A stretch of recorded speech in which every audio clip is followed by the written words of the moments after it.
Welcome back. I am here with Jack Connor from Cosmic Road. I can see the terror in Jack Connor's eyes because I'm just driving this bus into God knows where. So let's see. We already got 6 people on. All right. So what we are doing today is we're going to be focused on Disclosure 2023 or lack thereof. Disclosure. Small D.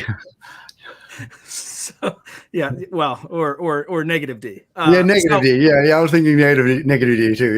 Yeah. Inverse D or whatever. Inverse D. Because, no, Jack, do we have enough data? Do we have enough data to data? I think we need to recalibrate the sensors, Sean. I don't think the sensors are quite calibrated. Well, what about the haystack? There's a lot of hay in the haystack, yes. Right? At least Ming the Merciless says that.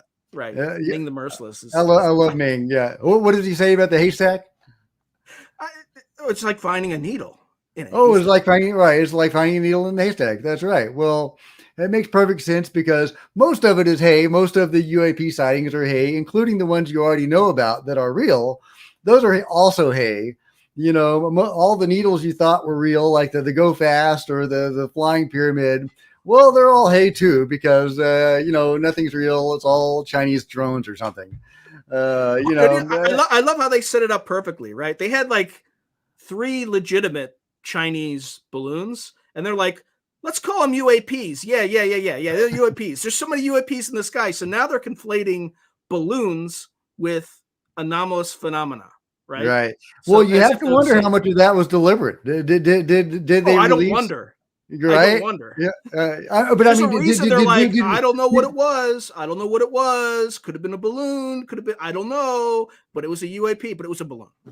But could they have launched the balloons with this in mind to discredit the UFO UAP? Is that a stretch? I mean, it's possible, but it's not probable, in my opinion. That's where my mind goes. They will stop at nothing to debunk and to demystify this topic. Well, it's obvious to me. So when I interviewed Steve Bassett, right, like I got all hyped up and pumped up and all that good stuff, and it's clear that the order's gone down because there's when the order is like just do a dog and pony show and then just let this go. So they had like a pre-bunk at NASA, right, where they got this, they got Lurch stood up and he's just like, here is my triangle. And it looks like at 13,000 feet, this thing's moving at 40. So what? UFOs can't move at 40 knots? Like, right? What at 13,000 feet? Is that a seagull?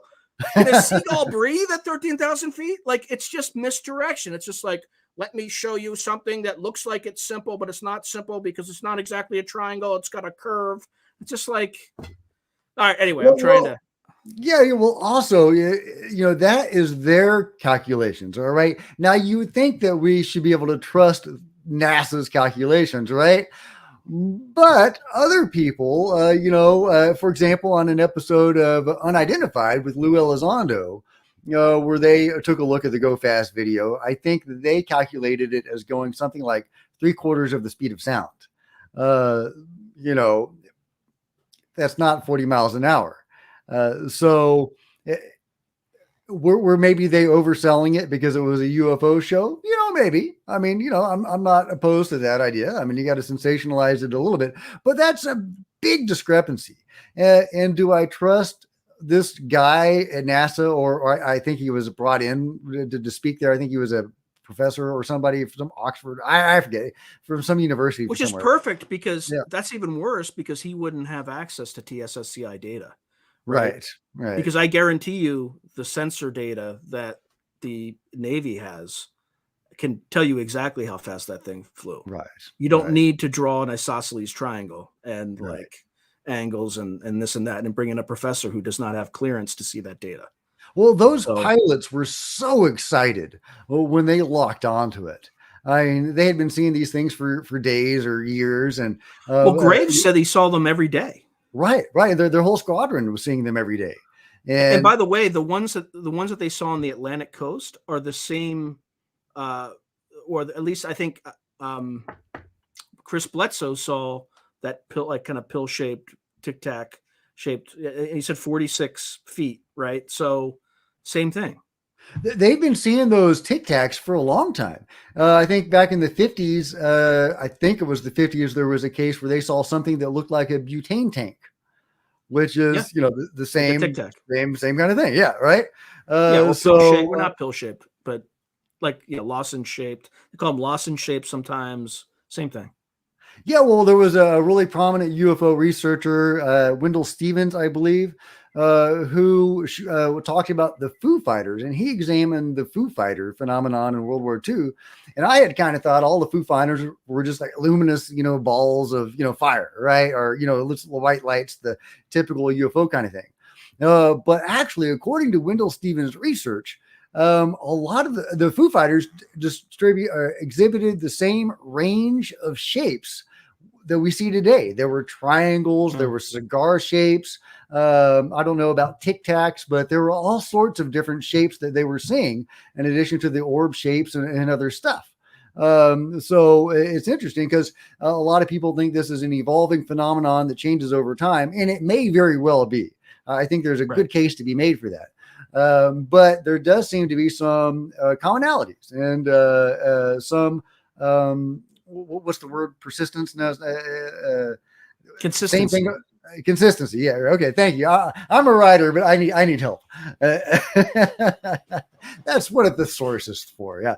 But yeah, there's consistency over time as well as this changing anomalous feature to the phenomenon. I think we need to get Mick West on this case, because I'm sure he can conclusively show that they were flares at 13,000 feet. I think that's the case. Probably. I mean, that would make sense. That would make sense. If Mick said it, I would believe it, because he is the guru of all this. Well, yeah, I'm trying not to go on another tirade. It's seagulls for everybody. Yeah, they're all seagulls. Oh, so how or flares. How are we doing on?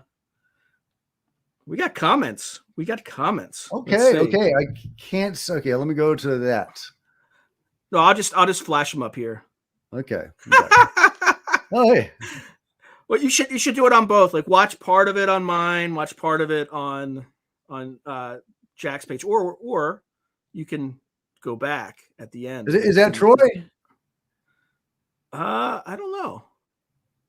All right, here's the next one. Knox Twilight, good to see you. I think they think they're fooling the average American, and it's working. Yeah. Yeah, anybody, this is true in every realm of life. When somebody talks about their commitment to transparency without you asking them a question about whether or not you're going to be transparent, they're not going to be transparent. They're going to be the opposite transparent, always. It's like the car salesman saying he's honest. Yeah, exactly. It's called projection. They project what they think their weaknesses are. Let's see. Irwin, I haven't seen Irwin before. Irwin must be a cosmic roader. Cosmic roadie. There you go. Cosmic roadie. When it came to trusting Aero, NASA, and any other government-related entity, but they have crushed any semblance of credibility. Yeah, man, they really have. This is actually a huge point, and I got to be careful how I say this, because I don't want to get anybody into trouble. But right now, trust in government institutions is probably at an all-time low, and this is the one opportunity that our government has to. I mean, look, they are like, our government's on shaky ground, and the more that they kind of do this stuff, the more they lose their credibility, and it's just playing into that narrative. It's not great. It's not good. No, Oh, no. I know the answer to that question because I just talked to one. So it hasn't aired yet, but I interviewed Robert Salas earlier this week, and the first interview I did, I just wanted to get for the record, I interviewed him like Arrow should have interviewed him. So what he saw was he was in charge of 10 Minuteman missiles with, each one had a 400 kiloton throw weight, which is about 20 times the explosive power of Hiroshima, the bombs at Hiroshima and Nagasaki. And he had 10 of them. And there was a phenomena, red. And I asked him if it was just a red light or if they, saw a shape, and they described it as an ovoid shape. And what this thing did is it simultaneously shut down all 10 of the nuclear. Specifically, what it shut down was the inertial guidance system logic, right? So the missiles were still, would still work, but you couldn't, if you launched them, they would just like go on a ballistic trajectory. They wouldn't like guide them to their targets, which my credit, I asked him what the targets were and he wouldn't tell me. So. Yeah, that would be nice. Yeah. No, it was a completely unnecessary question. But that wasn't an isolated event. I did a video on Robert Salas, but there were also several other U.S. nuclear facilities, missile silos that were targeted and hit. And there was one technician that was one of the whistleblowers that have come forward. I don't know if technician is the proper title, but he would go out and repeatedly have to turn on these nukes after they had been shut off by the UFOs. He did that multiple times. I mean, can you imagine that being just a part of your job is to go out and reactivate the nukes that have been shut off by UFOs? I mean, that's crazy. Well, they did an analysis. They did an analysis, and it literally targeted the logic circuit. What had to happen is it wasn't quite an EM pulse, but it was an electromagnetic signal that had to match exactly a set of certain conditions, and it had to go 60 feet underground in order for it to happen, right? But no UFOs. We have nothing out there. Nothing out there. They shut down 30 Minuteman missiles. So there were 10 in Echo flight, which was like the day before or sometime before. They shut 10 down at Oscar flight, which was Salas's flight. And then they shut down one at Minot Air Force Base, kind of the same time period. And then there was another sightings, I think, in Great Falls, Montana, where there was a truck driver and this UFO started shadowing the truck driver, like just driving along, like right next to him.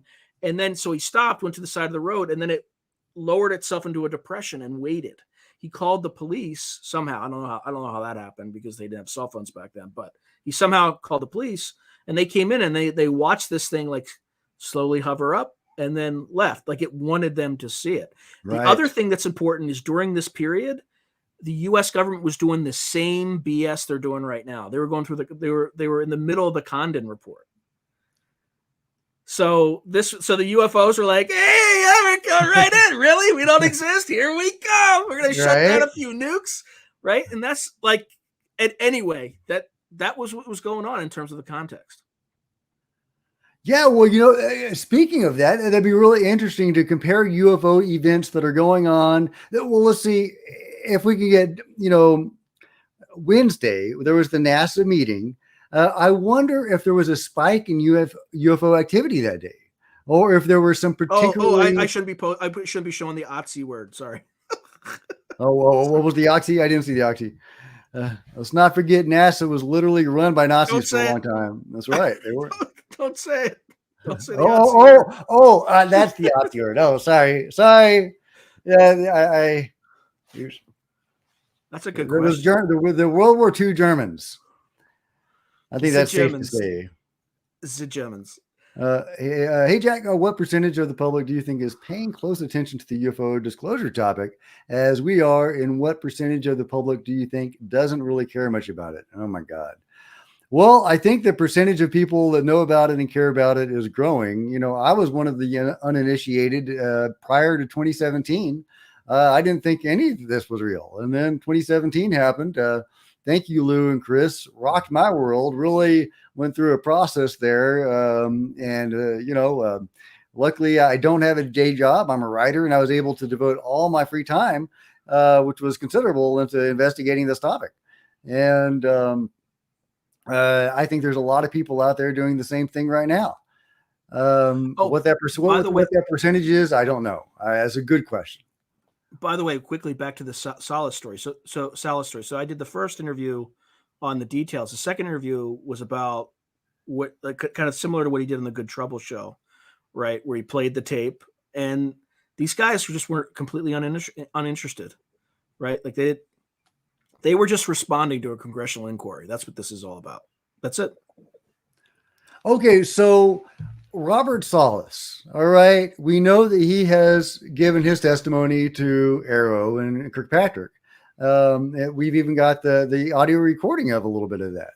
That Robert released last week. And I don't know if you've had a chance to listen to that, but basically he's asking if Arrow has followed up with the Air Force on what he said. And they're saying, no, we asked them for some stuff before and they never responded. So, we're not really going to ask him anything. But thanks for the suggestion, or something to that effect. I mean, it was just really brushing him off. And clearly they weren't trying to get to any answers. In fairness, the Air Force is not that forthcoming. However, one thing was super weird about it. So the one thing that they did say, like, terrible OPSEC on their part, by the way, they said when he asked that question, they were like, well, yeah, we haven't really gotten anything. We also haven't been able to get the U2 footage or the Atlas 5 footage, whatever. Right. So we all know about the Atlas 5. I think it's Atlas 5. I don't get the number right, but the, was it Bill Jacobs, something like that? I'm getting his name wrong probably, but where you had they did an inert missile test, and you had the UFO from three different angles shut it down. Yeah. So, but the one thing the U2 footage, what's that all about? Yeah, I would love to know. A spy plane, right? That doesn't mean, because the Atlas incident had nothing to do with Malmstrom, right? Right. Or might not, but so there's probably tons of footage with U2s. By the way, NASA has tons of footage from satellites. Of course. So I know for a fact that they do. Yeah. Well, of course they do. I mean, even the stuff that is publicly available. I mean, there's several NASA satellite videos that have gone on YouTube that I believe are legit, that clearly show objects moving in space that shouldn't be there. There's one that shows an object coming out of the moon that seems to be a legit video. You can't see anything but a little round object coming out of the moon, but it's it's compelling, and it's why aren't they showing that with Hawaii question. Aloha from Hawaii. With the nukes issue being turned on and off, what do you believe the phenomena were intending to communicate? Well, okay, so there's an interesting thing that happened in Russia around the same time in the 60s. 1982, October, Ukraine. Okay.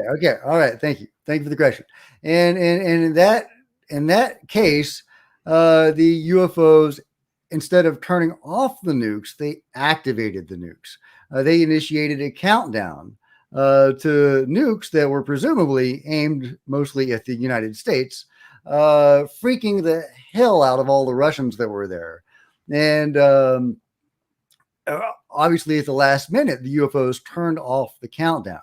So people have asked, well, why this separate response? Why turn off our nukes and turn on their nukes? And a theory has been proposed. It's not mine, but I'll tell it to you. Is that because our attitudes about nukes were opposite, us and the Soviets. they had a very aggressive stance with the nukes, and they were going to fire first. We had a more defensive, only fire as a last resort kind of stance.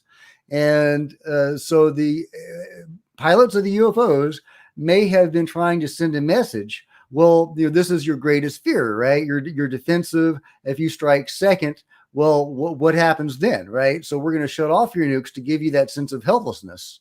And for the Soviets, we'll highlight what it is to be super aggressive and to show the catastrophe that could happen from that stance. So, and that makes sense to me. And it's sending the same kind of anti-nuke message both ways. So, I don't know if that's the reason or not, but I tend to think that's something to that. Yeah, I think it's just two messages. One, we can do whatever we want at any time, right? And then number two, these things, you're playing with fire, and see how easy it was for us to disable them or turn them on. You see how like dangerous these things are. You need to reconsider getting rid of these things. And I think it's more of a lesson, a pedagogical response than anything else. They're just trying to teach, but who knows? They do seem very concerned about our nukes and our use of nuclear weapons and nuclear energy. They show up at nuclear power plants. So some people think they're drawing energy or feeding off the energy. I don't think that's it. I think they're letting themselves be known and maybe monitoring to make sure we're not doing anything wrong, which, if true, is weird because they haven't intervened in any of our nuclear disasters. Possibly they've prevented some that we don't know about. But, where were they? Where were they at Fukushima? That's the name, right? Yeah. There's rumors that was a. Well, I'm not gonna. Oh, okay. Got some. Okay. No. I don't want to. Okay, I can't. No, okay. All right. Well, I'll just explain the story where it came from, and you can choose to believe it or not. So Lynn Buchanan speaks fluent Russian, right? Because he's a military intelligence guy, so they learn different languages. So I think he speaks fluent Russian and German. So he watches Russian TV, and he said back around Fukushima, there was a Russian scientist who got a little toasted on TV. He's a little sauced, okay? And he said that Fukushima was like a earthquake weapon test by the Russians.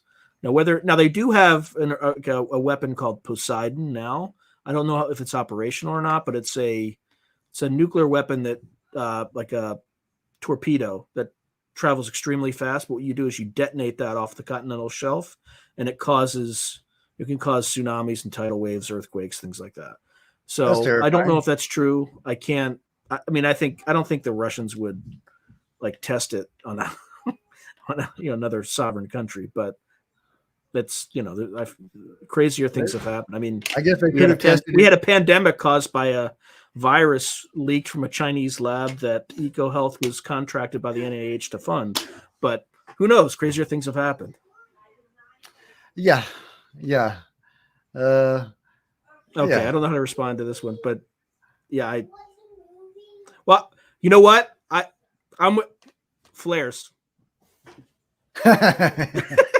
It's all flares. Or flares. Are you sure it wasn't a seagull? No, I don't mean to mock you. I mean, just me. I have friends that have seen these things. I mean, I've seen one myself. It wasn't directly overhead. It wasn't super close range, but it was a very weird sighting. Coincided with some other stuff, and that sounds like an amazing event. I would be curious to know if you've had any other events.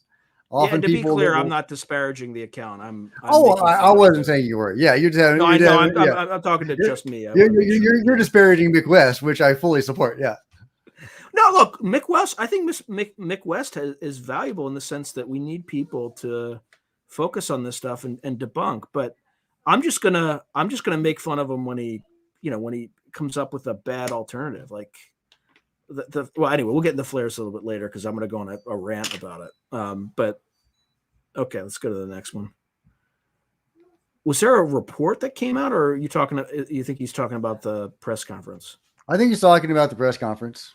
I think there is supposed to be a report forthcoming, but I don't think that has dropped yet. In the Army, we would call it a goat rope.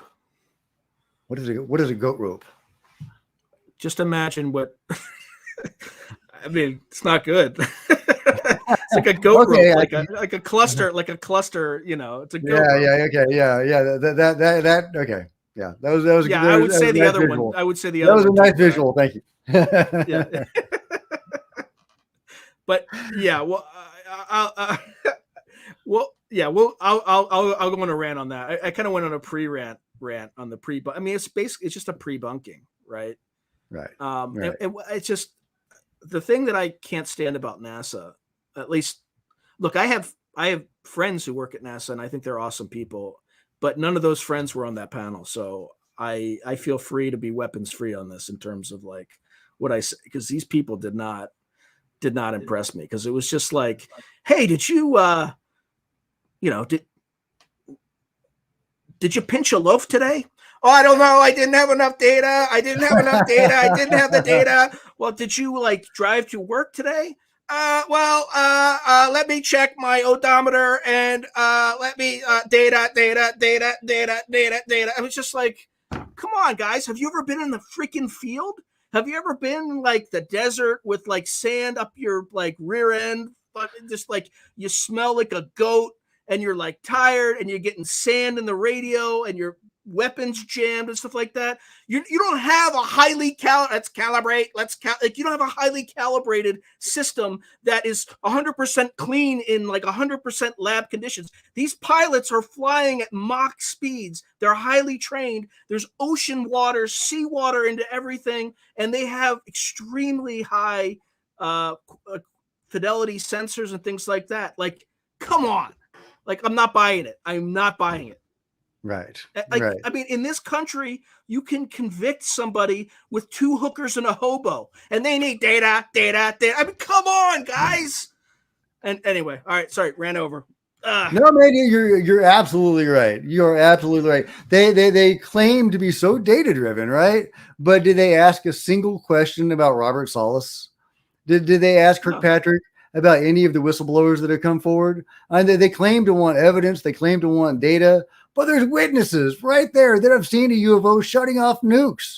I mean, come on. But Jack, the sensors aren't calibrated. The human eye, that sensor is not calibrated properly. Oh man, if I had taken a shot every time they had said they needed to calibrate their sensors or they needed more data, we were talking about that before. We would both be dead or still drunk. I think we all need to pray that like some grays show up in these people's homes and give them record probes, and then we'll see how much data they need for that. All right, right. So nuclear fuel, I mean, you could speculate forever on, but they do show up around. So the NIMS obviously has a nuclear power plant on board, right? So that's one example. They tend to show up around these nuclear power sources and or nuclear weapons, or actually it's usually nuclear weapons or military with using nuclear in some sense. Yeah, they are fascinated by our nukes, or they are concerned about our nukes, one way or the other. There's a consistent message saying that we need to not have nuclear power or not have nuclear weapons. And that is something repeated over and over again. I mean, even going back to the supposed Eisenhower meeting, I don't know how much of that is true, if any of it, but, the message, one of the main narratives there was that he met with 3 races. One of them was an enlightened race that wanted to help us in very more enlightened ways, I guess. But they wanted us to stop using nukes and nuclear energy. I think it was also nuclear energy, but it was certainly to disarm with nuclear weapons. And he said, no, I mean, they just helped us, defeat Japan. We're certainly not going to get rid of our nukes. And anybody that wants to try to disarm us has got to be an enemy, right? So, screw you guys.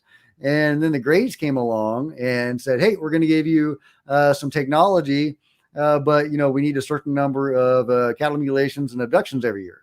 And the story is that he said, well, okay, but you have to give us the names of the people you're abducting, and you can only take so many. That's this. I'm not saying that's 100% what happened, but that is one of the main narratives out there. And do you have data? Do you have data? Do you have a tape recording of that is authenticated? And do you have a video, 4K video? I mean, they're talking about getting 4K video. They even have this. I mean, they have satellites in space that can read, like, can see a pimple on your rear end, right? And like, look at the bacteria crawling all over it. And they need more data. Come on. Like, do they think we're stupid? They obviously do. Well, Chris Mellon and Lou Elizondo basically had to smuggle those 3 videos out of the Pentagon. I mean, they did it in a legal way, but a very sneaky way, from what I understand. And well, that's how Salas was able to disclose his stuff. He did the same thing. He didn't say anything about UFOs in his FOIA requests. Like, he just said, like, this incident, whatever, and they're like, yeah, I guess it seems okay. So. Yeah, that's how I understand that Lou was able to get those videos out, was to get them unclassified for interoffice sharing.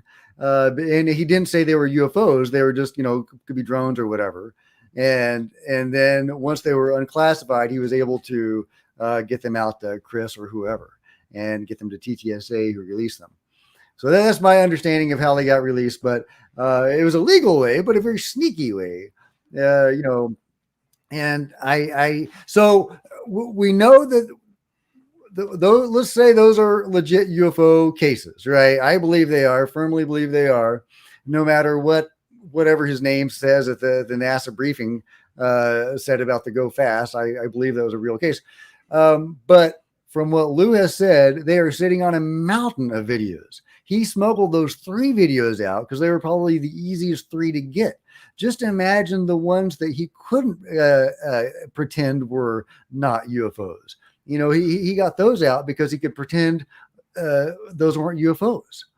Well, not even that. Like, Gary Nolan, who was a professor at Stanford Medical School, he has metamaterials that he's analyzed in his labs, right? And it has shown that there's no way that materials could have been made on Earth. So, like, it's just. So here's what I think is going to happen. So, like I said, when I interviewed Chris Bledsoe, he said disclosure's happening, whether or not the government likes it or not. So I think you're going to see a lot of either mass sightings, or people are going to have, there might be something showing up in your bedroom at night that you're not expecting, right? It could be, because it could be tumultuous, or it could just be they show up to a few people. It could be. But if you go to his Instagram account, you can see clear pictures of orbs and stabilized footage. The other thing too is the Pentagon, Homeland Security, CIA, NASA. They've all been at his house for like 10 years, like trying to keep him quiet, and and they had leverage. I'll tell you afterward what that leverage was, Jack. But I don't. Okay, it's in the public domain, but you have to know what to look for. I am so pumped for his TV show or whatever he's got coming up. I'll tell you what it is. I think it is. He by the way, he didn't say a word. So whatever. So there's a show coming out called Beyond Skinwalker. Okay, yeah. Based on like what he shared on his Instagram, and he keeps talking about it and things like that, I think it's Beyond Skinwalker. I don't know for sure, but I think it's Beyond Skinwalker. Yeah. And I know somebody else. I interviewed somebody else who's going to be on it too. So I love it. Bring it, Chris. If Sean Kirkpatrick won't release the ATIP videos, and we know he's got the ATIP videos, then it may be up to Chris Bledsoe to release some real UFO videos. And although, I mean, I don't like Stephen Greer, but he does have this thing coming up in June where he says he is going to release multiple terabytes of UFO information, presumably including videos. So, could we get something juicy coming from Stephen Greer? It would annoy me so much if he was responsible for UFO disclosure. I would have a conniption fit if he was the one that did it. But man, if he does it, then, shit, why not, right? Hats off.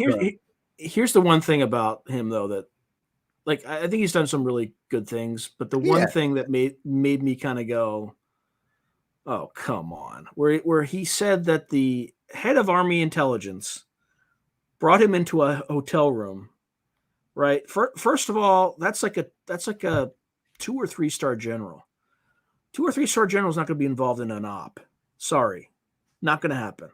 And then number two, if they want to keep you quiet, they're not going to offer you $2 billion, right? They're just going to make like that's what 2.5%. Is that right? No, no, like 0.25% of the U.S. defense budget to keep quiet. No, no, you just go down to like just hire Sounds somebody from reasonable. MS-13 to make them disappear for like Yeah. Yeah. $10,000. Right. You would have a bicycle accident, and that would be the end of the story. Yeah, Uh, yeah. So that's where I'm or kind just of like, disappear, or just disappear. Yeah. Hey, yeah, yeah. Christian. You just, But yeah, I I mean, mean, Stephen Greer, he has done some good. He really has, and I think there could be an argument that he's done more good than bad. I think that CE5. Oh, and what does Martin say? Luis Elizondo seems to think that NASA Aero report was an attempt to divert our attention. Basically, they were the last throws of the control group trying to gain an edge. Yeah, I've got a video coming up on that tomorrow. it's classic misdirection, right? It was the same thing we were talking about with the Triangle Man, Lurch, right? Where he's, trying to explain. And Yeah, it's just like, okay, well, what was flying at 13,000 feet? You still haven't answered that question. I don't care how fast it was going.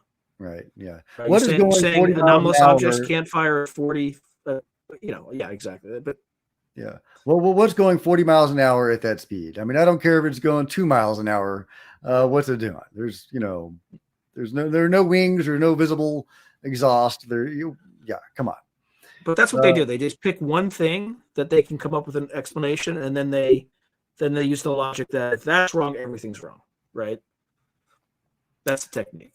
But about Stephen Greer, I mean, he denies that there are such a thing as alien abductions because he's what I call an alien apologist, and he's very pro alien, very pro phenomenon. And I don't mean to be negative about the phenomenon, but I try to be realistic. And there are abductions. There's many, many, many abductions. There's countless abductions, and he says it's all the military.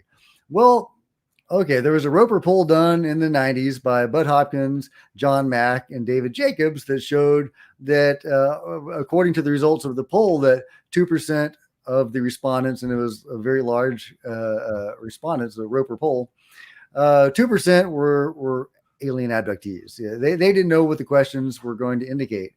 So they weren't asked, are you an alien abductee?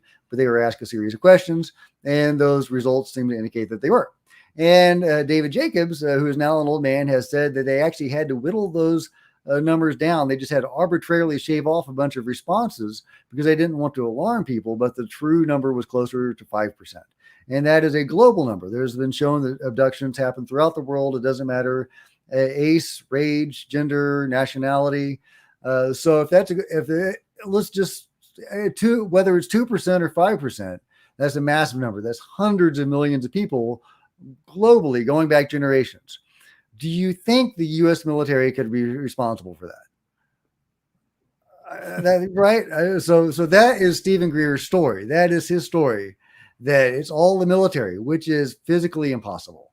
So, I mean, well, not only that, who in the military is going to do it? Because like they legally cannot operate in the United States. There's only one unit in the military that can operate in the United States, and that's, well, at least in the active military, and that's Delta. Like, so you think however many squadrons of Delta, I don't know, maybe 4 to 8, maybe 10. Like, they don't think they have anything else to do around the world, right? You think they're coming in to like abduct people and dress up as aliens? Come on. Well, there is such a thing as the MILABs, or at least, according to my research, there are the military abductions, but yeah, the Mirage Men. But yeah, it's not all. It's just like it's a subset, right? Yeah, it's a very small subset of the abduction phenomenon.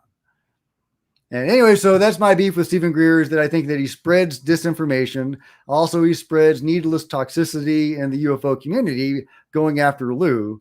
He just can't let it go. He just has to attack Lou again and again. and meanwhile spreading what I think is disinformation. But you By can't the way, I endorse NeoCal's icon here, which is basically like the University of California at Berkeley, only with like a hammer and a sickle. And I went to Stanford, so go Stanford, beat Cal. I try not to get political, but I'm laughing. Well, it's Berkeley. I mean, come on. Yeah, right.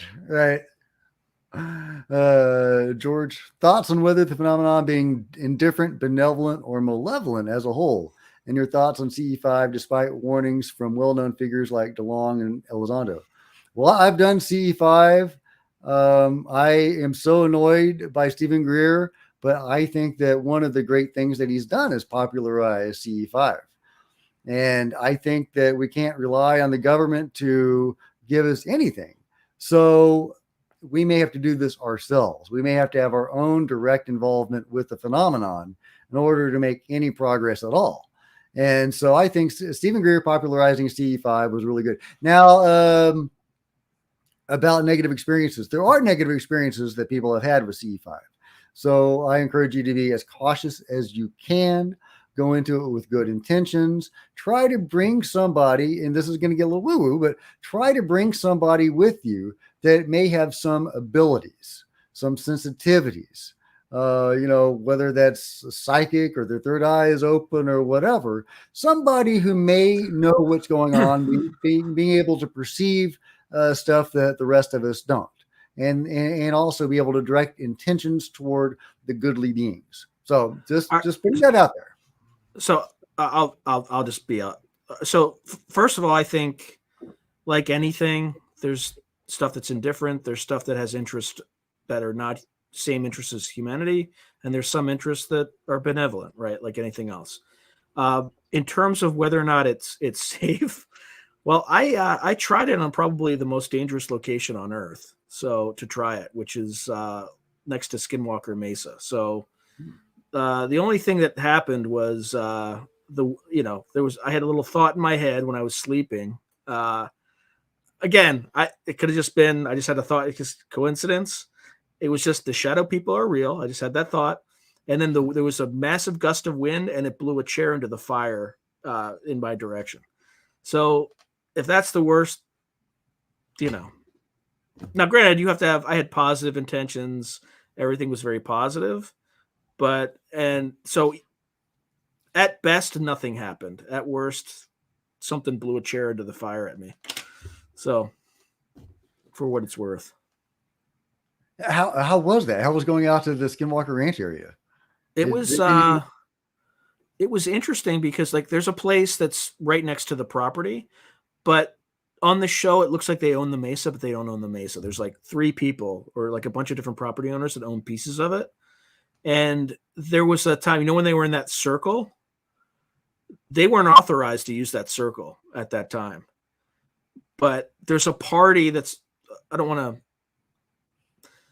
some people are very litigious. So it's kind of like, what's good. Like I can do it, but if you do it, I'll sue you, like that kind of sort of thing. There's that kind of vibe, but regardless, it was we went in November, so it probably got down to about 25. Was that right? No, maybe like 45 degrees. It wasn't too bad, but it actually there was like very positive energy, like oddly positive energy at the very beginning, and then as it was a full moon, and as it got dark, it's pretty like the energy changed a little bit. Right. It felt a little ominous, right? The wind is like howling and like, but it changed like at night for some, and that's what they say when you go there too. But we didn't really, nothing odd happened, but we also didn't go there with like armed. Apparently if you're armed, you will be more likely to be attacked.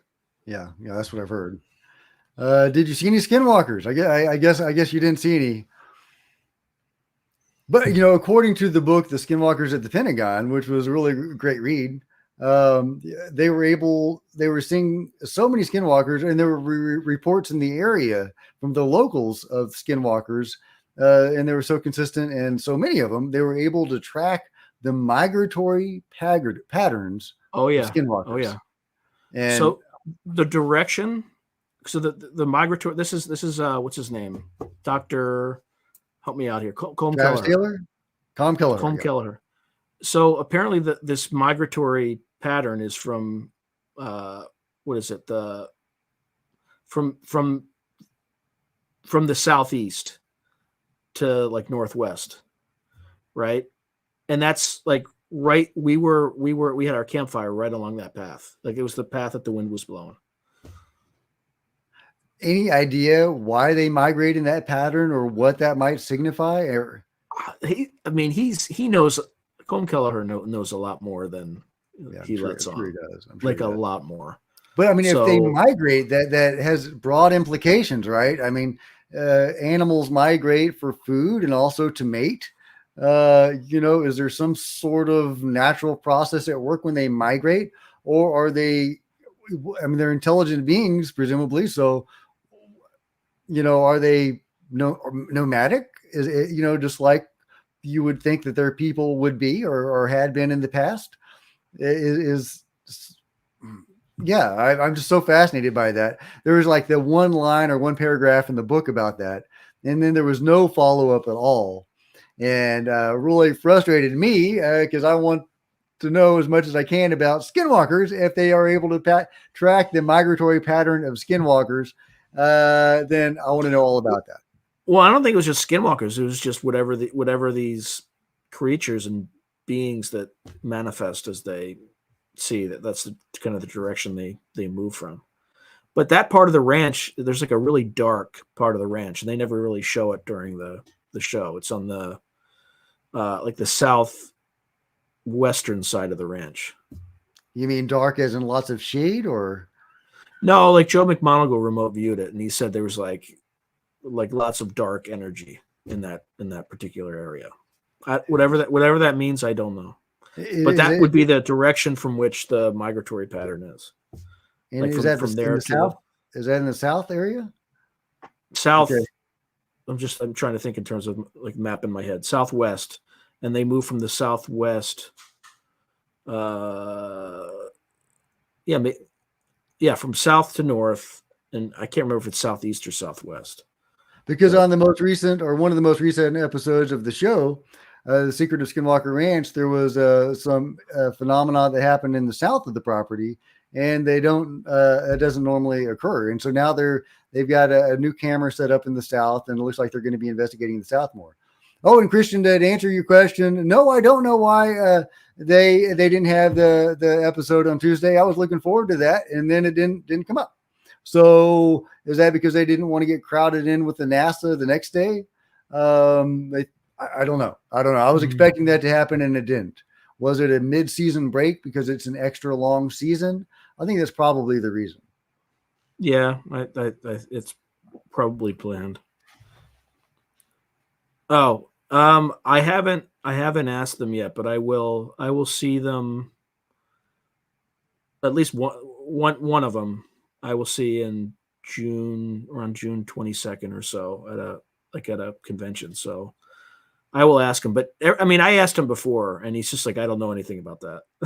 he's like, I don't know anything about that. So he focuses on like propulsion and things like that. He's not looking at satellites, and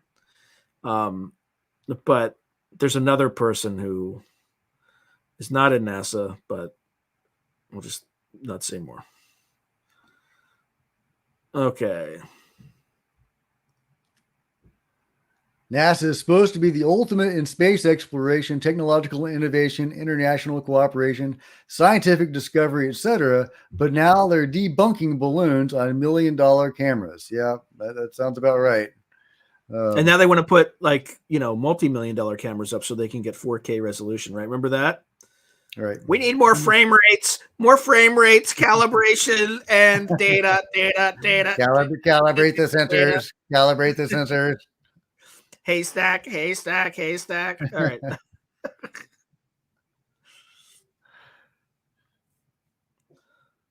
Is there an advanced civilization? The scientific method wouldn't work unless that advanced civilization wants it to reproduce and replicate? No. I don't know if I quite get that last one, but you mean are they here to interbreed with us? No. Oh no, what he's saying is if there's a civilization more advanced than us, they can make the scientific method not work for us. Oh yeah, sure. Well, Right, such I that mean, they're like it's like at Skinwalker, you can never replicate any experiment because it just does something different every time. yeah, I mean these guys can walk through walls. I mean they're they can make their ships invisible whenever they want. When they let their ships be visible, I think they're largely doing that because they want to be seen. Not always. I think they do get caught sometimes.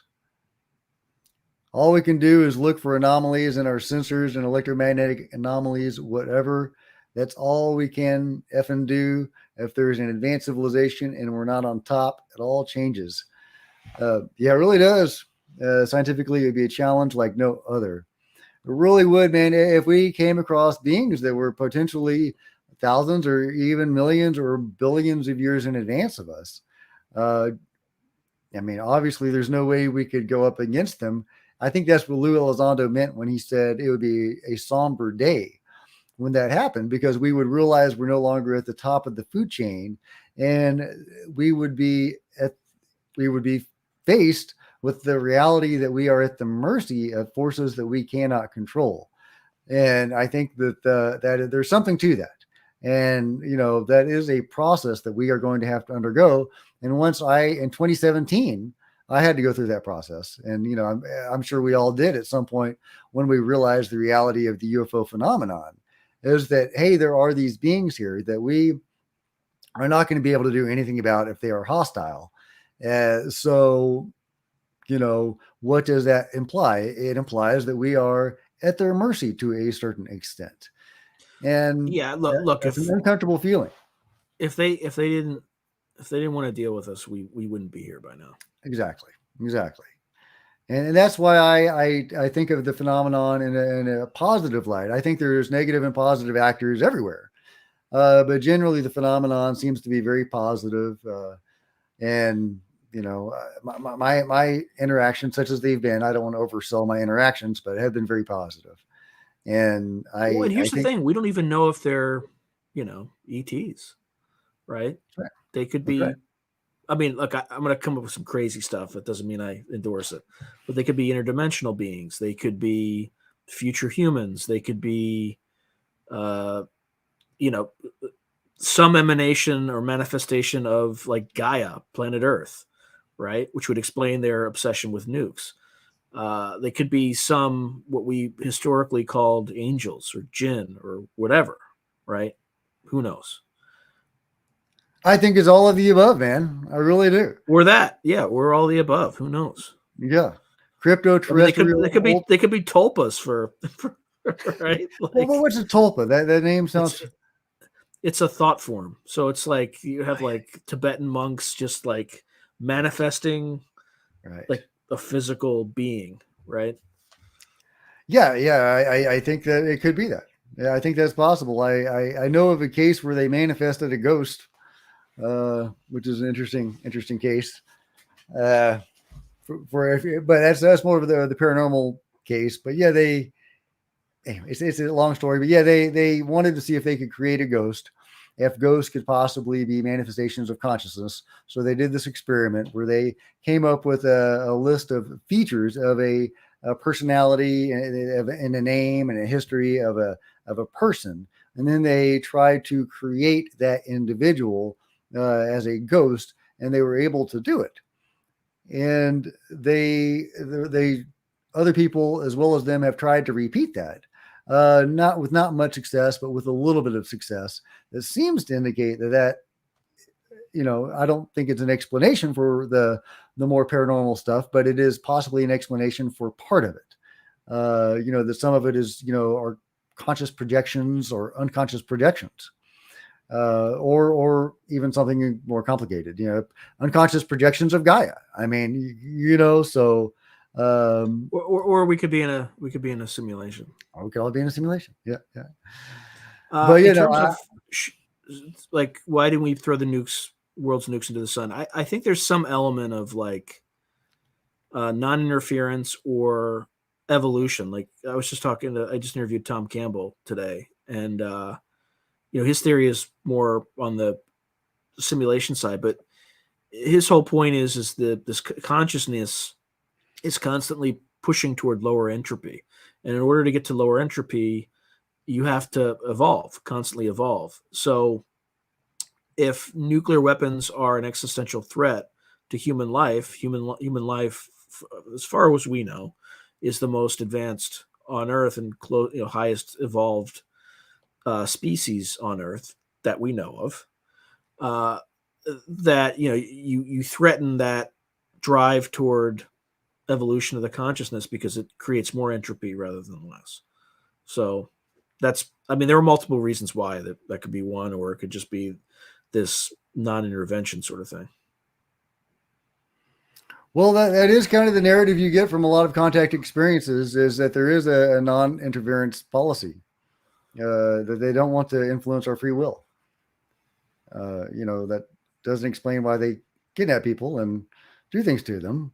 But yeah, that is a common narrative. The beings say a lot of things. It could be that they kidnap people to help them evolve, right? To add upgrades and. No, that is very common, and that seems to be a thing, and that could be possibly the reason why they do it. A lot of people that are abducted, their experiences start negative, but then they become very positive, and they learn all sorts of things. How to heal people, how to read auras, how to get in touch with their chakras. It gets very, very, very woo-woo, but that seems to be where a lot of contact experiences go. And they do seem to get upgraded, and they come back with heightened abilities, psychic abilities, all sorts of abilities. Chris Bledsoe can heal, and that seems to be part and parcel of the abduction phenomenon, and that's actually very encouraging. Many abductees say that they agreed to this before they were born. That also is a common refrain from the contact experience, is that they signed up for this, maybe not in this life, but before they were born, when they incarnated into this world, they had agreed to do this, and to help the ETs or whatever, the other dimensionals, in whatever they were doing, but also to upgrade humanity and evolve humanity. So is that an exchange? Because that's another thing that you get in contact experiences, is this idea of an exchange. We need something from you, genetic tissue, whatever, but in exchange, we will teach you these things that you have forgotten in your amnesia, in your race, and we will upgrade you to where you should be. And you can be a beacon of light and a potential to other people. And so I really do think there is something to that. Now, do we think the inner Earth begins at Skinwalker? I have no idea. Do you have anything to say about that, Jack? I have really mixed thoughts on the inner Earth. I'm not a big inner Earth believer. However, at the same time, I have seen a good amount of evidence, both from experiencers and remote viewers, to indicate that there are very likely civilizations of non-humans, and possibly humans or human-looking beings, deep within the Earth, in vast hollow caverns and great cities within the Earth. So I don't necessarily think the Earth is hollow, but I do think there are vast hollow places within the Earth that some of these beings probably live. Yeah, exactly. Like, even an alien craft can go 40 miles per hour if it feels like it. Right. They're acting like it's a smoking gun. It's going 40 miles an hour. Therefore, it's not, anomalous. Yeah. Yeah. No seagull flies that high. Yeah. One balloon.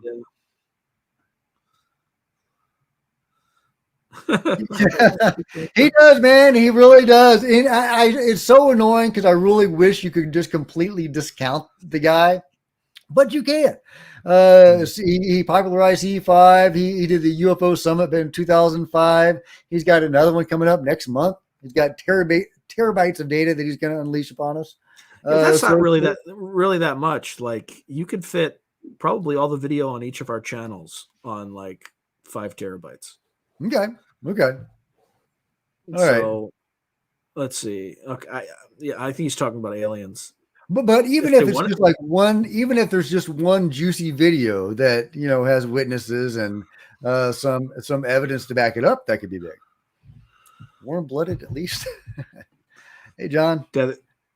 yeah, there's Barbara Lamb has a story about that, about some guy who's taken on a ship and during regression and like the hottest female he's ever seen in his entire life.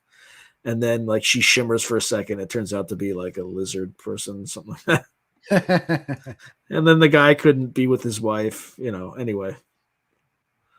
Yeah. Is that's not the John Ramirez, is it? No. It's No. he's one of my regulars. I love him, and it's Swamp Gas. Yeah. No, it's Flares. Flares. Oops. Swamp Gas mated with the seagull. Yeah, no, my labs is definitely part of it, Christian. I mean, they're in there, and I go back and forth on whether the people doing it are independent. Because one of the features of my labs when they abduct people is they will interrogate them because the people they are abducting are already alien abductees, and they will interrogate them about what the beings did and said and about their technology. So it seems to be an effort on the part of the military to figure out what the beings are doing. But then at the same time, they're using a lot of the same technology and the techniques that the beings are doing.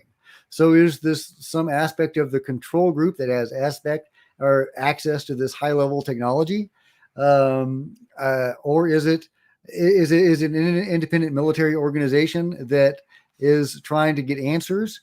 Or is it the control group itself trying to interrogate abductees, which it doesn't really make sense because during a lot of contact experiences, people see military officials and government types there.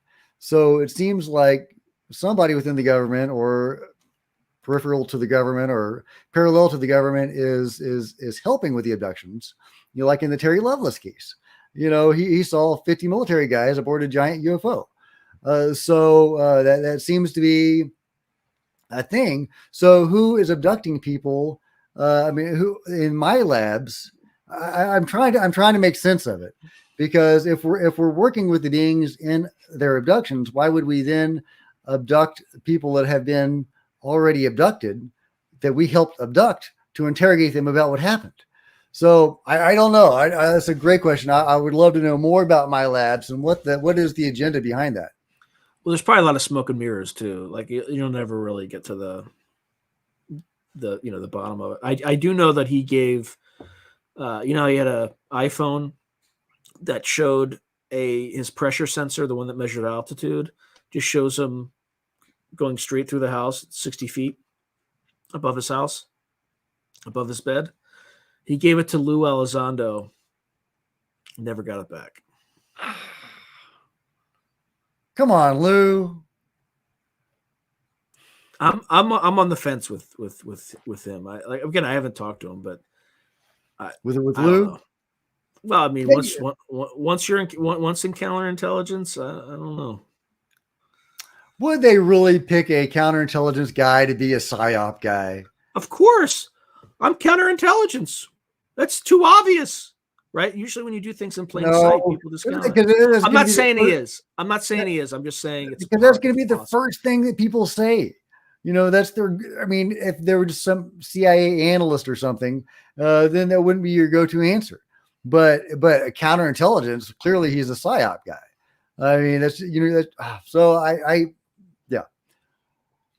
All right. I'm pro Lou. Is it Stephen Greer month? Next month. Well, no, you're right. June has started. Yep, the Stephen Greer month. Damn it. I just have Damn it. Das Satan. All right.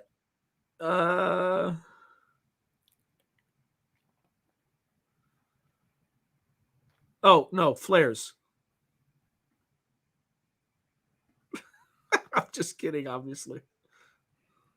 Oh, and if anybody's watching this on my channel, I'm over on Sean's channel right now. I'm not really looking at any comments. So come over to Sean's channel through Glass Darkly. There's a link in the description and comment if you're not already here. I see several of you are already here. Are you seeing the comments on your YouTube No, channel? I'm not. I'm not. So they may already be here. That's weird. Okay.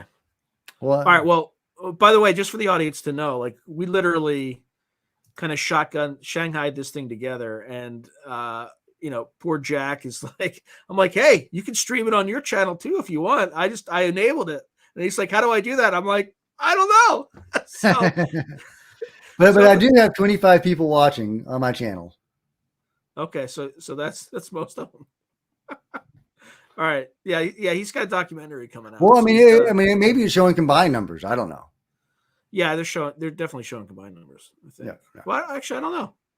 We'll find out afterwards. No, please don't. Just buy his app. The app is like a few bucks, right? Well, my MUFON group has done CE5 a couple times, and we had experiences both times. I didn't see anything, but others did, and they had amazing experiences.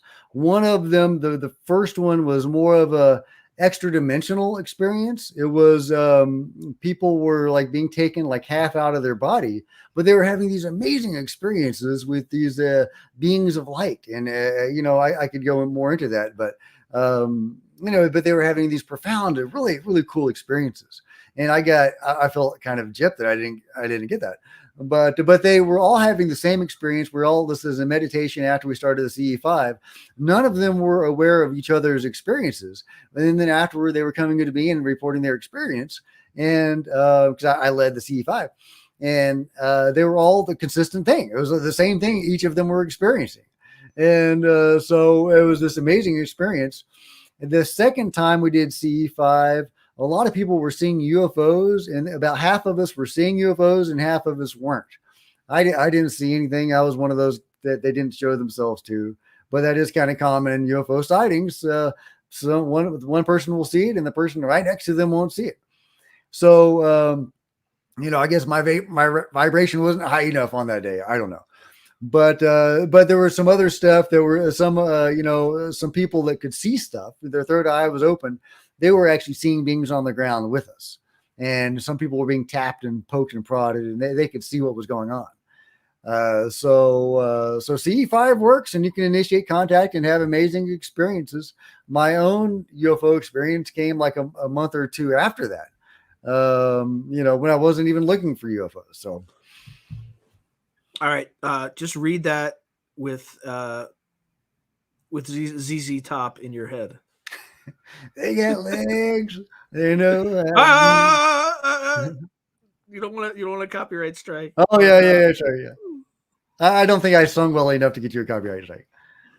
No, and I interrupted you, so okay. Well, both of us would get one. Do you believe the entities associated with the phenomena are extraterrestrial or interdimensional, and why? Do you believe the entities are capable of manipulating our perception or consciousness? Well, maybe we can both answer. What do you? I'll let you go first. On number 2, 100%. On number 1, I think I don't know about interdimensional. I think they might be hyperdimensional, i.e., like a higher. I don't know if frequency is the right word, or higher dimension, or just higher, more evolved beings, right? At least the Chris Bledsoe thing, he doesn't consider them ETs. He calls them angels or something like that. But light beings is probably a better or a more modern term that you would use. So I think it's a mixture of kind of all of the above. Just because there's been some crashes of things, right, that have potentially been recovered, but there's also things that are very non-physical, like the stuff that Bledsoe has been interacting with, and the government takes it seriously, right? Because they locked him down for a while. Yeah, all of my experiences, except possibly for the UFO experience, have been more metaphysical. and less nuts and bolts. Yeah, even the UFO may have been a metaphysical event. So I tend to believe more in the interdimensional or the more metaphysical explanations. One of my favorite experiencers is Peter Maxwell Slattery, who's a high level experiencer who's been to like other dimensions and things. And he'd be an interesting guest for you to have on. He says that only the bottom 10% of the phenomenon of the UFO phenomenon of what we're seeing in the skies is nuts and bolts craft from another planet. He says 90% of it is beings from a higher dimension or more metaphysical. So I think that he's probably more or less on the money there. Yeah, I wouldn't ascribe like a certain percentage, but I definitely that's what I mean. I don't want to get into a percentage thing, but I think that the bulk of it is probably metaphysical or other dimensional or something. It's not Blackheart Mountains anomalies. Do you know what that is? Blackheart Mountains. That's some chime is going off in my head, but no, no. Parasites can manipulate thought and perception. Yeah. Toxoplasmosis makes people reckless and depressed or something. Or say worms driving water before they go on. Okay. Yeah. Well. Yeah. There's also like that. I don't. There's like the wasp and the spider. I can't remember which hijacks which, right? But yeah. And there's a weird parasite that gets in dead ants and can actually pilot a zombie ant. I don't know. I hope that has nothing to do with the phenomenon. It might. Coulthard and DeLong suggested that the somber comment from Lou was in reference to terrifying info about how these entities are nefariously capable of altering our consciousness and perception. Well, that goes along with being at their mercy, I guess. Yeah, well, that's nice. You know what would be nice? If we actually knew about it, rather than having the government keep quiet about it. Wouldn't it be nice to know that, like, this is a possibility and you can, you don't go completely insane because you don't know what just happened to you? Would it be nice to have a warning? Like, wouldn't it be nice to have somebody to protect you from that? That's what I hate, these kind of comments. Not comments, but you know what I'm saying? Like, no, people. Just imagine how many people are currently or have been in insane asylums because of contact experiences. Likely many people that have, died in misery because of their experiences. And that's because this has been marginalized and stigmatized and made into a fringe topic. And if the government had been honest, that would not have happened. Bigfoot, what say you, Jack? Well, there's been numerous contactees that see Bigfoot interacting with the beings from the UFOs. That's like the San Luis Valley incident, right? There's multiple ones. Yeah. There are people who have been abducted aboard spaceships, and they see Bigfoot aboard the actual spaceship. And there are people on land that see Bigfoot interacting with the beings on land, and it seems like the beings, and I say beings, but of course Bigfoot is a being. But you know what I mean. The guys from the UFOs seem to be above the Bigfoot. Bigfoot seem to be subservient to the guys in the UFOs. And there's all sorts of paranormal aspects to the Bigfoot and the other dimensional aspects to Bigfoot, and weird UFO sightings that happen in conjunction sometimes with Bigfoots, and weird lights that happen that also happen during contact experiences. So there's a lot of commonalities between Bigfoot and the beings, So I think they're all part and parcel of the same overall cosmology. Personally. Yeah, I think it could be all of the above. It could be none of the above. It could be ultra terrestrials. I don't know. Well, one of my favorite theories, and this is my own personal theory about Bigfoot, and it's just an idea. I hate to see, it's not I don't think this is necessarily the truth, but what if, because we have evolved in a technological fashion, right? Well, what if there was an alternate Earth where there were man-like beings that evolved without as much technology, but in a more spiritual direction. And it came to the point where they evolved so highly that they could even phase in and out of reality and go to other dimensions and other parallel planets. Well, what if something like that could be possible? Yeah, I think that's actually a fairly compelling hypothesis as well, right? But again, I don't know. I don't Some either. people look. I don't. I think net Greer is on the whole a good thing, but there's a few things that one those two things that he said. I had I know people interview people who've worked in Army intelligence, and they're just like, oh, come on. Um,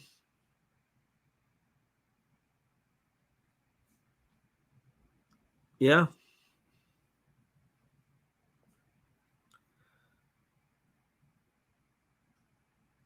yeah. I think they're definitely. Well, I don't know definitely, but there's probably some manipulation of portals. They do seem to have time travel abilities. That seems to be a thing. Some of them. So this is interesting. Yeah, I think. Well, I think it could be both, right? Because I think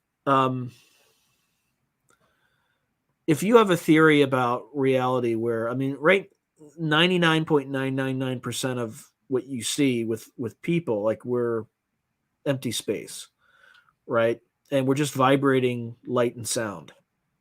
So when you're upon death, I think we're much denser, kind of lower frequency physical objects. I think if you have, those phonons, which are units of vibration, and then photons, which are units of light, I think maybe they vibrate a lot faster. So it would be like the reason you don't see the dead or the consciousness of the dead is if you have a fan, right, and it's moving slowly, you see it. But if it spins to some incredible speed, you would just see beyond the fan, right? So that might be a model of reality that explains that, where ET can see them because they're more spiritually evolved than we are. But again, I'm stabbing in the dark. Like these are just ideas that people can throw around, but until we have data, right? Yeah, unless you see the ETs interacting with the ghost in 4K, with multiple sensors seeing it at the same time. Yeah, it didn't happen.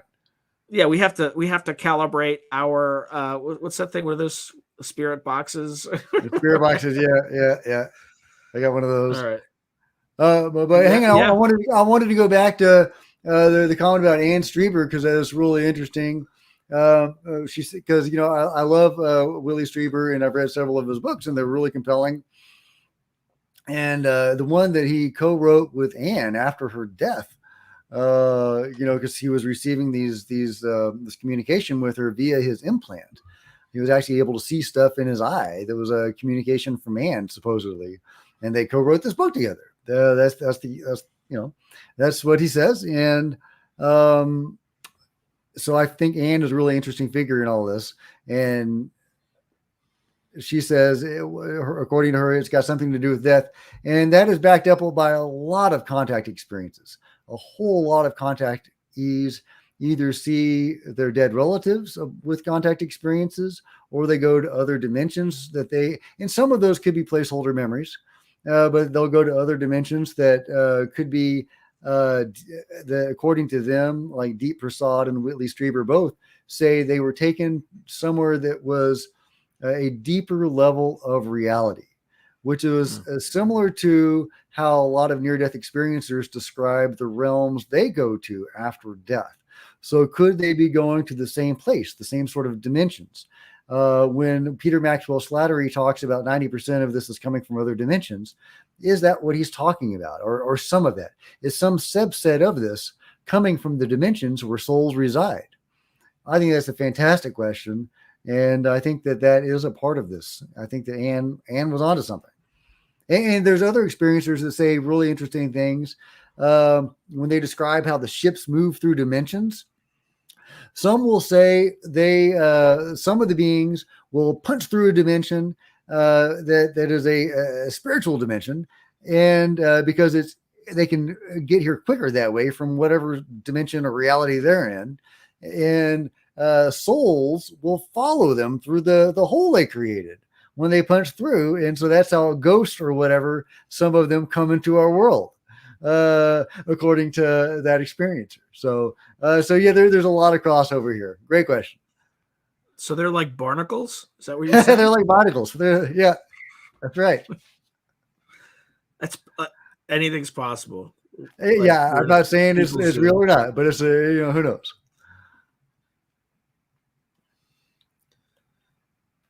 I mean, maybe they do live on Earth. Yeah, we were just talking earlier about how they may live under the ocean.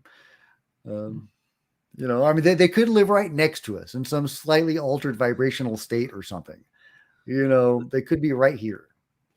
NeoCal, this is the first one. This is like I do live streams once a month separately. Jack does them whenever I feel like it, which hasn't been very much lately, but I really should get on a regular pattern. Yeah, like I'm the anal retentive one, and Jack's like the laissez-faire one. So I'm a writer. I'm an artsy fartsy, lazy writer, and yeah, probably should. But yeah, this is the first one we're doing together. So you caught the first one.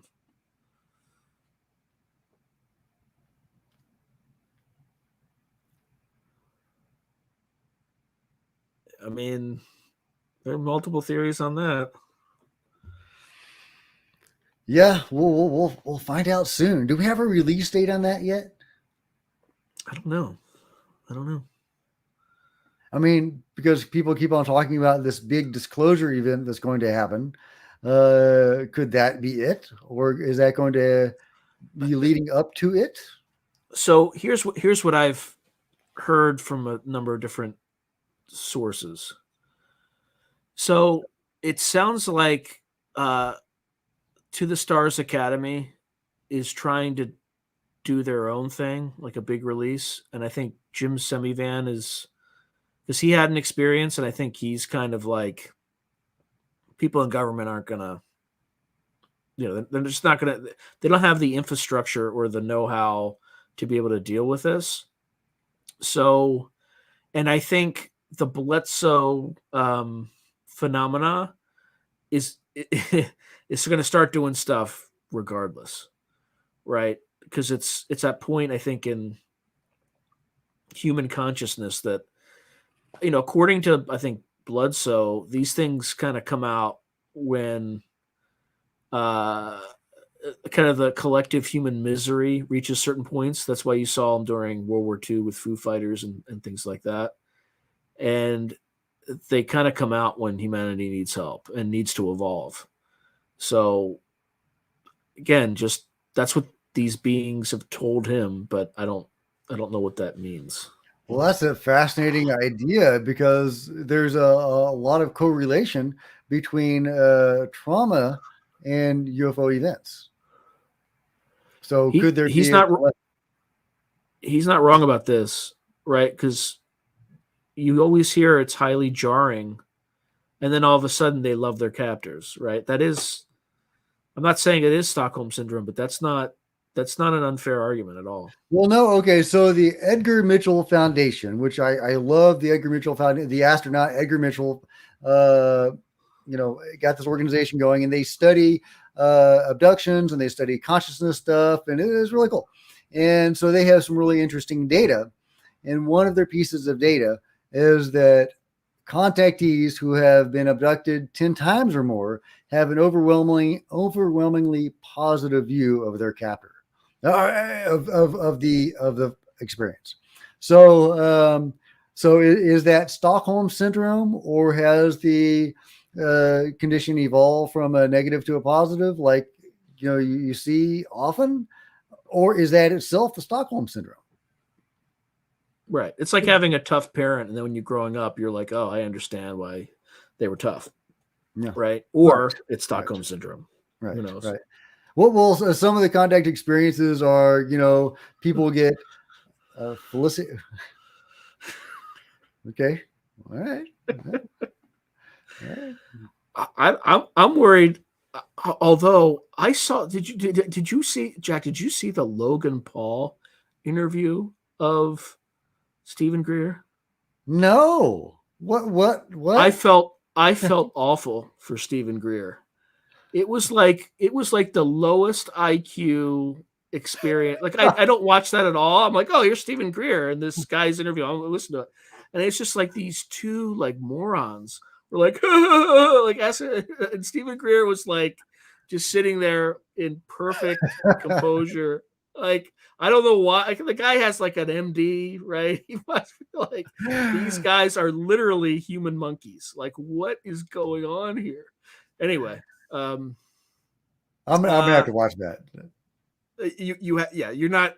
I don't think you're gonna be able to take it because at first it's kind of funny, and then you're like, this is like I'm really embarrassed for like, but the thing is, like, Greer knows that it's got millions. He's gonna get millions of views, right? Because whatever, millions of subscribers. But I mean, man, he had to, whew, he had to take one for the team on that one. Yeah, Logan Paul, Uh, he's the one that has the UFO video, right? That he stole from yeah, that that he guy, like or illegally, yeah, that yeah, he I mean, recorded without he permission. didn't steal it, but he made he videoed it surreptitiously. Yeah, Yeah, are so we can you ever play going it to get again? that? Can you play it again? Can you play it? Can you play it again? Right? Right. Yeah, let me get a different angle on that. All right. Look, I would interview him, but I'm worried I would upset him by just asking that question about the general and the $2 billion, right? Oh, interview Stephen Greer. Hey, that'd be a great interview. You would get a lot of views, man. I mean, you should. I mean, he would I be. mean, I would be fair. I would be fair, but I'd be a little nervous about, because I mean, I'm not. I'm gonna be respectful, but I would ask him some difficult questions. Good. I'll watch that. But yeah, you don't want to antagonize him. But yeah, that was This is a wild question. I mean, there might, like, maybe AI, maybe silicon based life forms, right? I don't know about like full metal transforming into things, but it's possible. Like, you have like a metallic chassis, and I think anything's possible. okay. Well, all right. I guess it depends on what your definition of transformer is, right? If you mean turning from a big rig into a giant robot, maybe not. But a lot of the Greys, for example, are described as androids, right? Artificial beings. So, and we know there's a lot of shape shifting that is also supposed to happen around the beings. So, if you have an artificial being that's shape shifting, boom, you got a transformer, right? I assure you, if there's my labs, it is a black project, because you can't do that stuff to American citizens. At least the military. The military can't. It's illegal. Yeah. Um, all right, let's see. Oh, How can we NASA know? knows. Yeah, they know. I mean, to be fair, it might be entirely uh, plausible that the people on that panel Oh, have no idea. oh, I'm sure they picked those guys because they didn't know anything. No, no, Yeah. absolutely, absolutely. And I'm on the fence about how much Bill Nelson knows. I mean, if the president of the United States isn't briefed on this, is the president of NASA? Oh, yeah. Yeah. I would think that he would be in on it. And his public displays of trying to get to the bottom of this and appointing this team to do this is all for show. This is just window dressing to distract us while they But look, continue I mean, suppressing. he pulled Ming the Merciless right out of Central Casting. I mean, it's perfect. It's like, so. Uh, yeah, we don't know more than NASA. I mean, that's for sure. But they know more, or at least some compartments of NASA know far more than. Back in the 60s or 70s, they were showing off pictures of bases on the moon, alien bases on the moon to people, and where's that? So yeah, they know stuff. I gotta show Christian my name. Sean Patrick Hazlett, Through a Glass Okay, Darkly, great channel. He does great interviews, really fantastic interviews. and then Cosmic Road is outstanding because Jack does excellent analysis. Um, I think I think a year from now, the Pentagon, not the Pentagon, but the government is going to be scrambling to explain away thousands of direct contact in U.S. or not direct contact, but sightings. Like they're going to be overwhelmed, and they're either going to have to admit that something exists, or it'll cost the current president the next election. I mean, that's the other thing that's Wow. going on. Wow. That would be something, wouldn't it? If the public Yeah. demand for disclosure was so great that it actually influenced a presidential election. Wow. Well, and it's not about the UFO thing. It's just about trust in government and things like that, right? Yeah. Which I think is at an all-time low. I haven't looked at that empirically, but it's pretty low right now. And I think Yeah. if they continue to stonewall on this, it just reinforces that narrative, and it's going to hurt whoever's the incumbent, Republican or Democrat, right? In Congress, it'll hurt them too. So that's what I think. I think they're going to start to look, they're either going to have to admit it, or they're going to start to look incredibly ridiculous, like absurd. Like Well, I that mean, whole NASA thing was completely, it was just like, or like, I felt like I felt like I was being gaslit the whole time. we were. That's exactly what was going on. We were being gaslit. But yeah, about disclosure and the president, well, hang on. Do you find it odd that John Ramirez stated that he won't be taking any more interviews till after disclosure? By the way, Yeah. I reached out to him to get an interview, and he's just like, no more. I'm not in. I got caught up in that stupid thing. Did he say he wouldn't do any more until after disclosure? What did he say? Or can you I read think it? so. I think so. Well, I mean, I think it was more like I'm not. He just basically said I'm not doing any more interviews. I have like 2 more this month or something like that, and then I'm done until for the year or something like that. I should. I mean, I should look actually. I'm just saying this stuff on memory.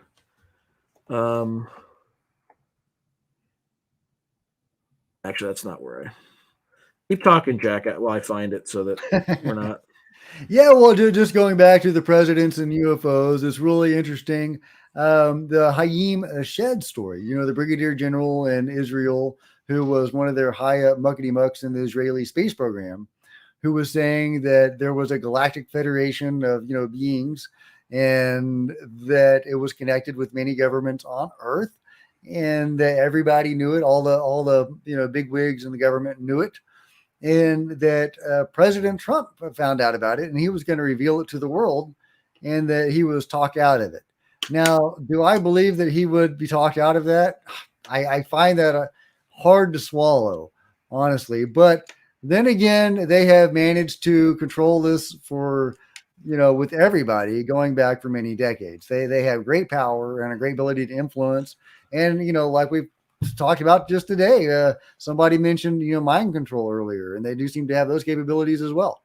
So, but I do think that the Hayim Shed story is really compelling. He's basically on his deathbed, a very old man who has had this insider access for all these years. And here he is coming out and dropping these major bombshells. It's pretty far out there, talking about the Galactic Federation and everything. But then again, if there are beings out there, they would have some sort of bureaucratic process and organization and ways for different races to work together. And they're here, so there must be working together in some fashion. There seem to be multiple races here, so I don't think it's that far fetched that there could be a galactic federation. So I think that's really interesting. According to that story, then the world leaders, or some of them, know about this. So, All right. So here's what he said. It just said, I am no longer accepting invitations for interviews. I have 3 more this month and 1 later this year. And this was like May 21st. So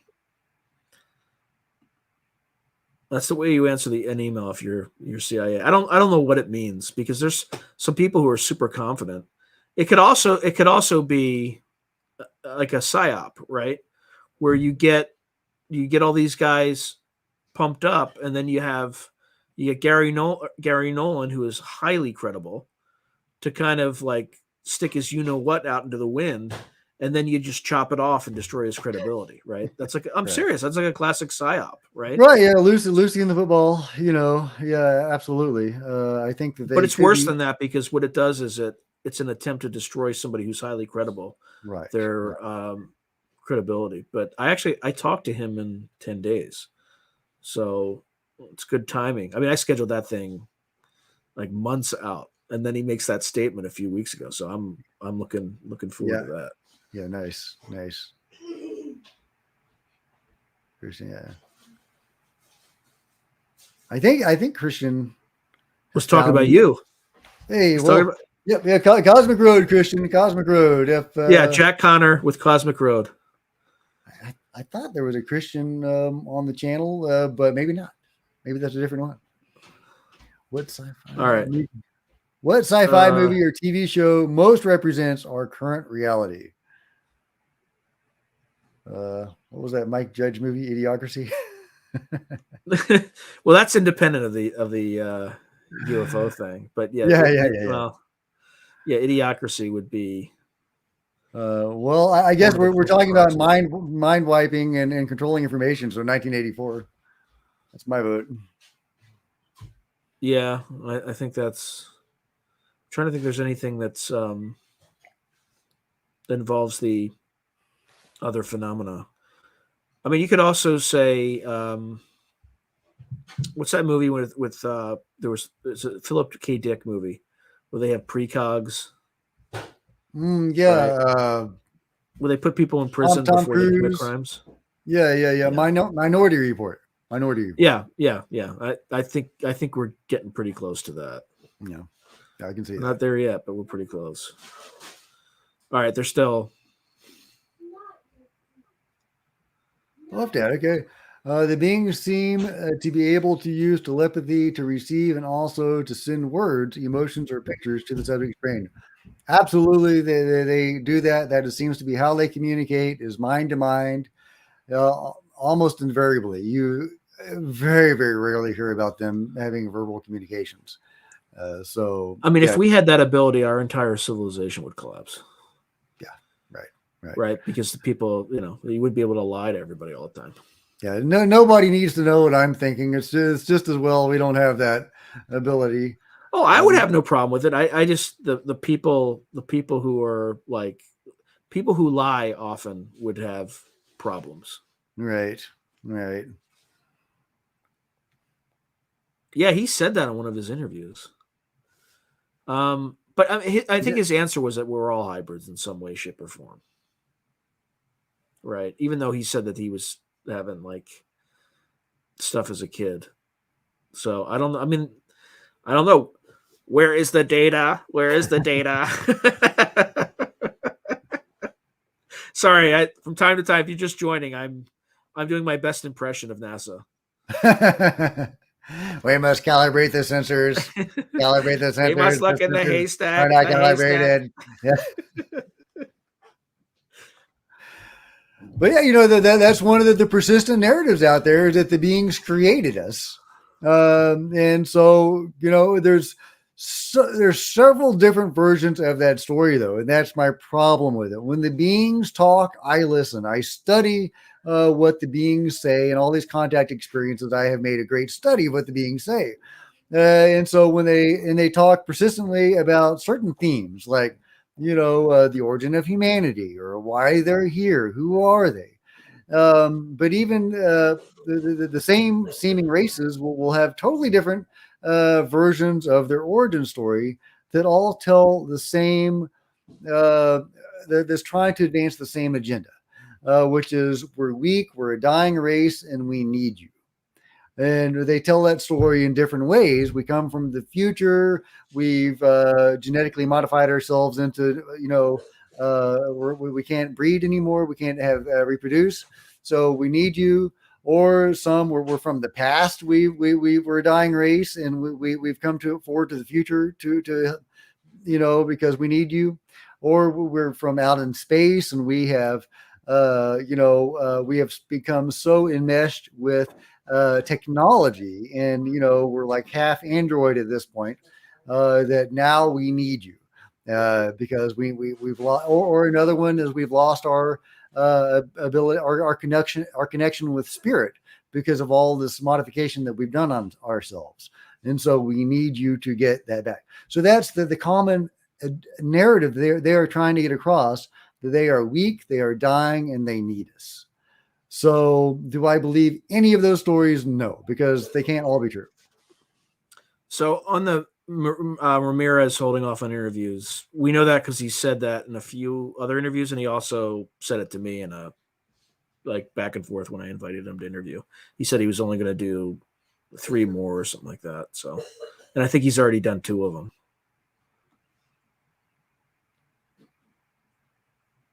Are they following the part on Skinwalker Ranch? They're talking Yeah, about probably. Yeah, I think he's talking about migrating? Skinwalker Ranch. Yeah, no, I mean, that's a great question. If there's a portal to Skinwalker Ranch, that would explain why they're migrating. I think that is a great point. I think that's a great idea. I like that a lot. Funny. This is actually a good. So odd that scientists won't touch documented intelligent EVPs with a 10-foot pole. Funny you say that, because the not entire, but the U.S. security establishment mobilized the Secret Service to prevent an attempted assassination of Pope Francis, based on an EVP recording at Chris Bledsoe's house. That plus a Joe McMoneagle confirmation remote viewing and a Bledsoe remote viewing. I guess they taught him how to remote view. So that was really interesting that they had enough faith in him that they set him to remote view, even though he's not a trained remote viewer. I don't think they know as much about the whole phenomena as we think they do in terms of the government, but they know enough to have seen what Bledsoe is going through before, right? Like Semivan told him that, usually after 12 years, your life gets better after going through. Like, what other cases does he know about, right? Like, so Yeah, in American Cosmic, there's another woman who was saying, now, unless she disguised Bledsoe as a woman, that's possible, but I don't think so. So, like, he's not an isolated case. Yeah, I mean, could there be a template out there for Chris Bledsoe type experiences? That's crazy. Oh, yeah. I mean, you've heard of like Our Lady of Fatima, Our Lady of Guadalupe. Sure. The Catholic Church just called it Mary. That doesn't mean it was Mary, right? Right. So, well, there was a remote viewing session done on that, and they thought it was an alien, but that was from a remote viewing group that I have questions about. There's a good, talented remote viewers. Is this the Farsight Institute? Yes. Sorry. Yeah. You know what I'm saying. Well, I mean, they're the people who there was something that so Courtney Brown, I think they hoaxed him or something like that. So he went on to please look this up because I'm half remembering it. I could get it wrong. But he went on Coast to Coast AM and gave this huge prediction about this comet that was coming. And I'm going to be very careful with my words. That's when that, what was that cult called? Heaven's Gate? Gateway or Heaven's Gate cult. Heaven's where they Gate, all like killed themselves so they could go to this. So there was some linkage between the two. But like he was kind of hoaxed. So, and I think he's also closely associated with Ed Dames, who has a, I don't know Ed Dames. He's the guy who Dr. Doom, like solar flares going to destroy the planet this year. Okay. No, next year it's coming. So okay, yeah. He was part of the original remote viewing program, but he was a monitor. He wasn't a remote viewer. Right. So I think the Farsight Institute used to do great stuff. Dick Allgaier and Daz Smith were part of Farsight, but they left. Oh, I don't know if they were part of it. I think they just worked on a contract for them. Okay. Yeah.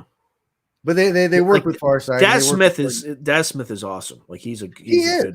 He is. And if you get a chance, try to interview Dick Algier also. He's another extremely talented remote viewer. He and Daz work together now, and they have for years. Dick, that guy's awesome too. But I haven't interviewed him yet. I need to reach out. Yeah, to him. well, next time you get a chance to do a remote viewer, he might be a good one.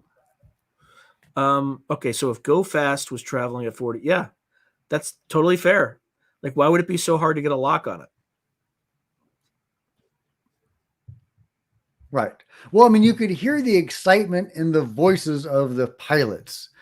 They did not sound like somebody's that were excited about locking onto an object going 40 miles an hour. Yeah. This could be, again, I think this is the ultra terrestrial hypothesis, or, well, I don't know if that's the same as advanced human civilization, but that's definitely a possibility. Yeah, totally, man. You should. A Dick, or who? I don't know.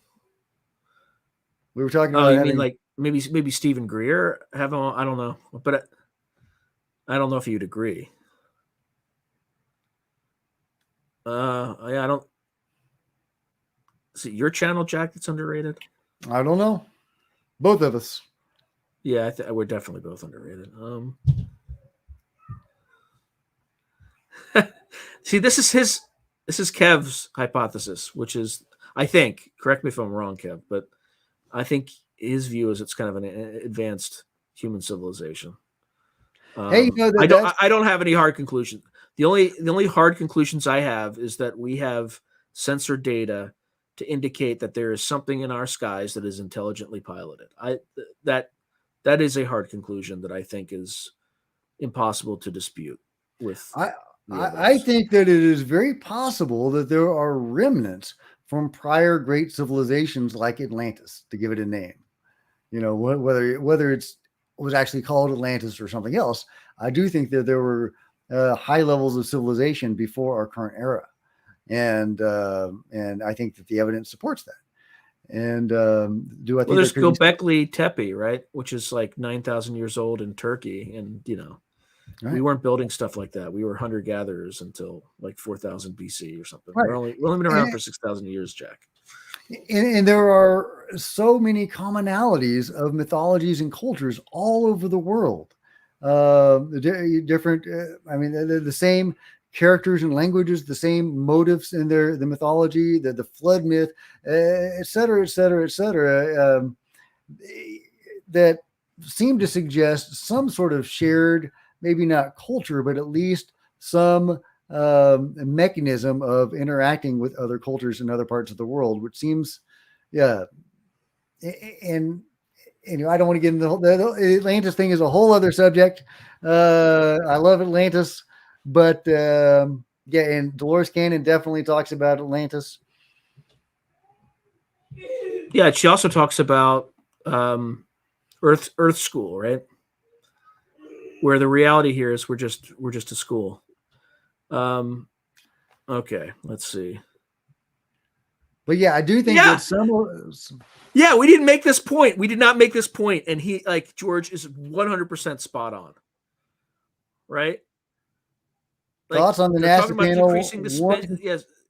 Yeah, and then Scott Kelly gets up there and he's like, "Oh, when I was an astronaut, like I had 30 years, I haven't seen anything like that." And like, one time we had a Bart Simpson balloon, and like we thought it was just like, I'm sorry, but what an a-hole! Like, go F yourself, man. Like, just go eat you know what? Like, what? You guys are not helping. Thank you.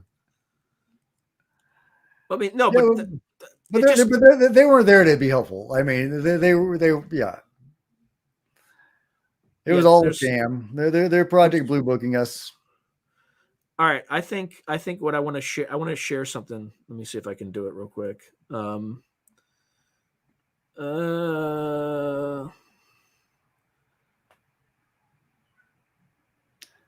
the way, my wife is watching TV in the next room. She just turned it on. If that is audible or bothers anybody, let me know, and I'll ask her to maybe turn it down or move to the bedroom.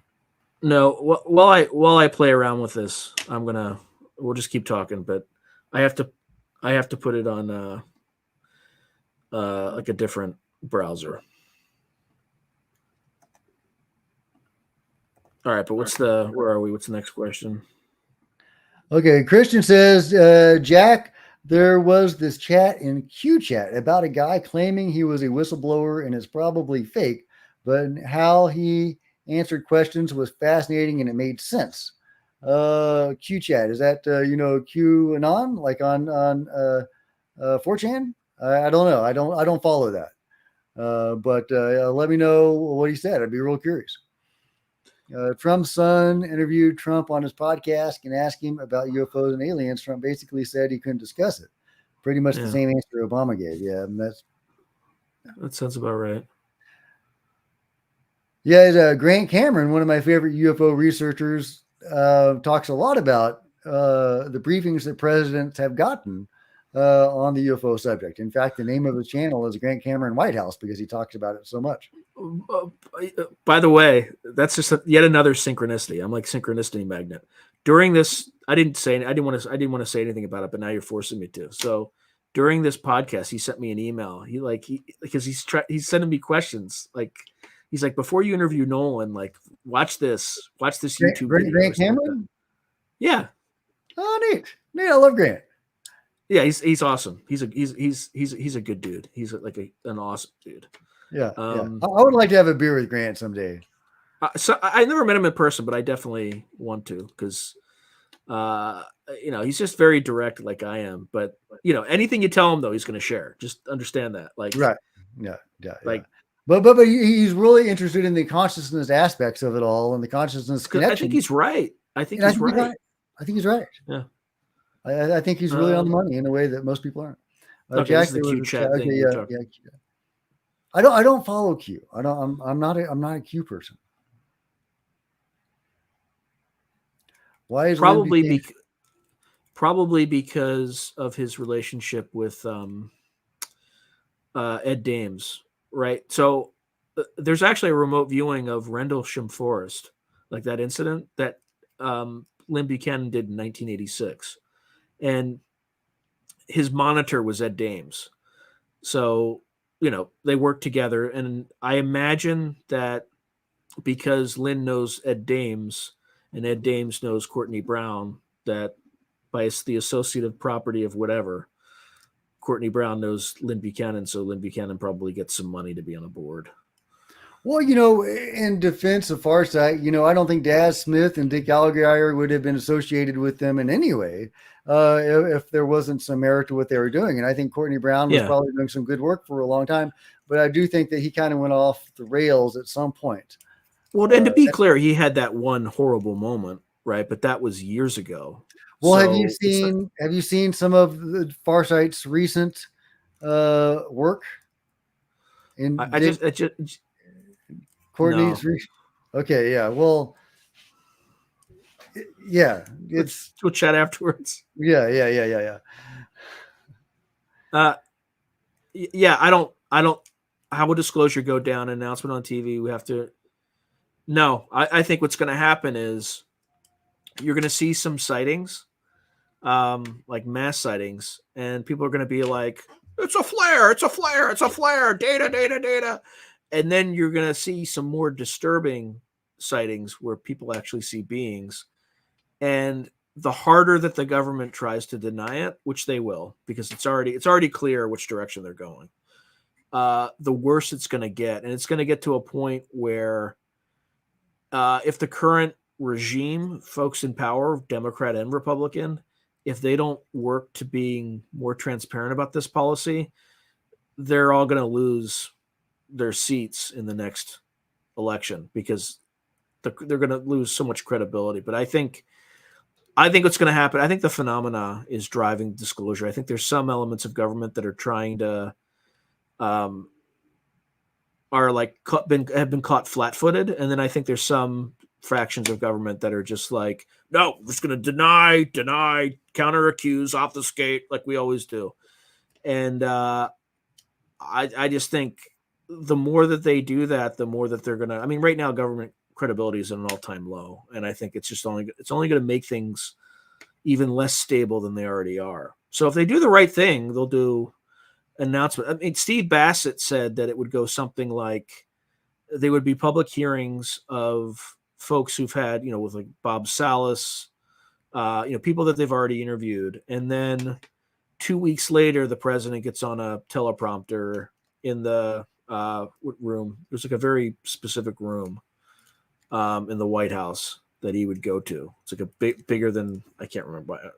I should know this, but and he would come out and say something to the effect of, "I've been following these hearings with interest, and I think it's time to announce to the American people that we are not alone. Now, we're going to release what we can, but as you know, there's national security implications of some of this data, so we're going to do our best. And we want to make very clear that in interactions that we've had stretching back to the 70 years, we have not seen or experienced hostile intent for the most part, and we don't expect it going forward. But over the next days and weeks, my staff will come together to give you a little bit more robust understanding of what's going on. But I don't think that, because once they start asking questions, they're going to be like, "Where are these things from? We don't know." Well, what are they? Are they from another planet? Are they from? We don't know. So there's going to be a lot of that. Whether or not we know, who knows, right? But I'm sure we know some stuff, and there's other stuff that we do not know. So. Well, I don't know how much the president knows or has access to, but I think that there are elements that know a whole lot and that are working directly with the phenomenon. That's just my opinion, that's what I think the evidence shows. Was that a NASA meeting? I think it's about balloons. Flares. Yeah, flares. A flare in a balloon. Yeah, I gotta go off on flares right now because let's go. Let's do the flares. What? Just wait for the flares, or do it now. Why not? We're 2 hours in. Why not go for it? Okay, this is just very quickly because we still got to get to questions. So I think you've all seen this sighting on 29 Palms. It's in the Mojave Desert. There's this, aircraft, or I don't even know if it's an aircraft, but there's a series of lights that are relatively stable in the sky, don't really move. It's kind of slowly gliding forward. Looks like a triangular shaped something. Okay, so if kind of the usual suspects, the debunkers and things like that, had come out and said, you know what, they might be drones, or it might be an airship, like a U.S. airship, something like that.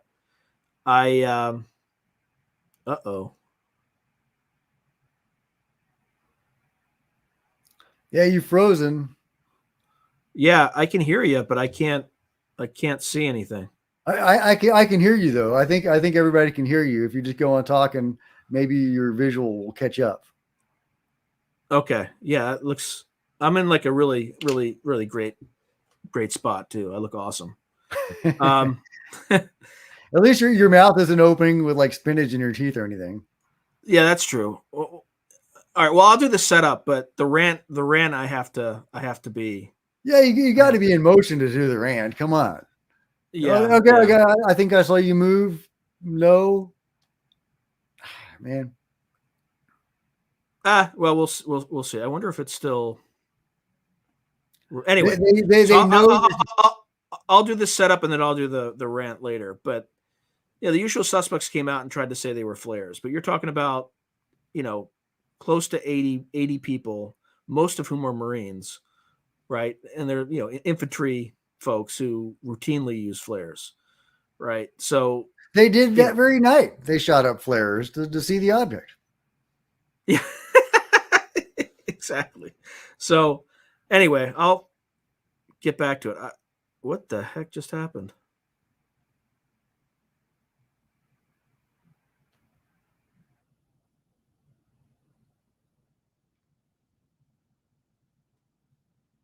I'll do a little dance, try to entertain people. Me? Doing the disclosure dance. Here, let me. and then add back. Yeah, you don't need to zoom in on my dance. Oh, great. I'm black. I just it's all black. I wonder. Hold on, I might have a hypothesis. Yeah, the joys of live No. streaming, folks. Hang in there. Bear with us. I think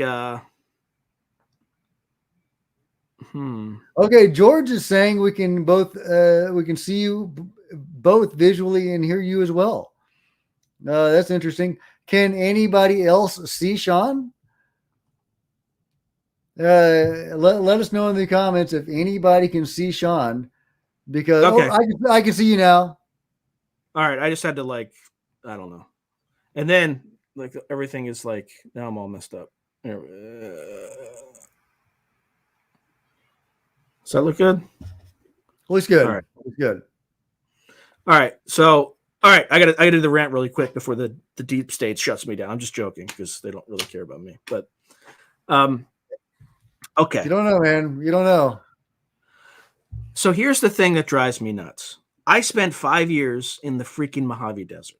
Okay, I was an Army officer.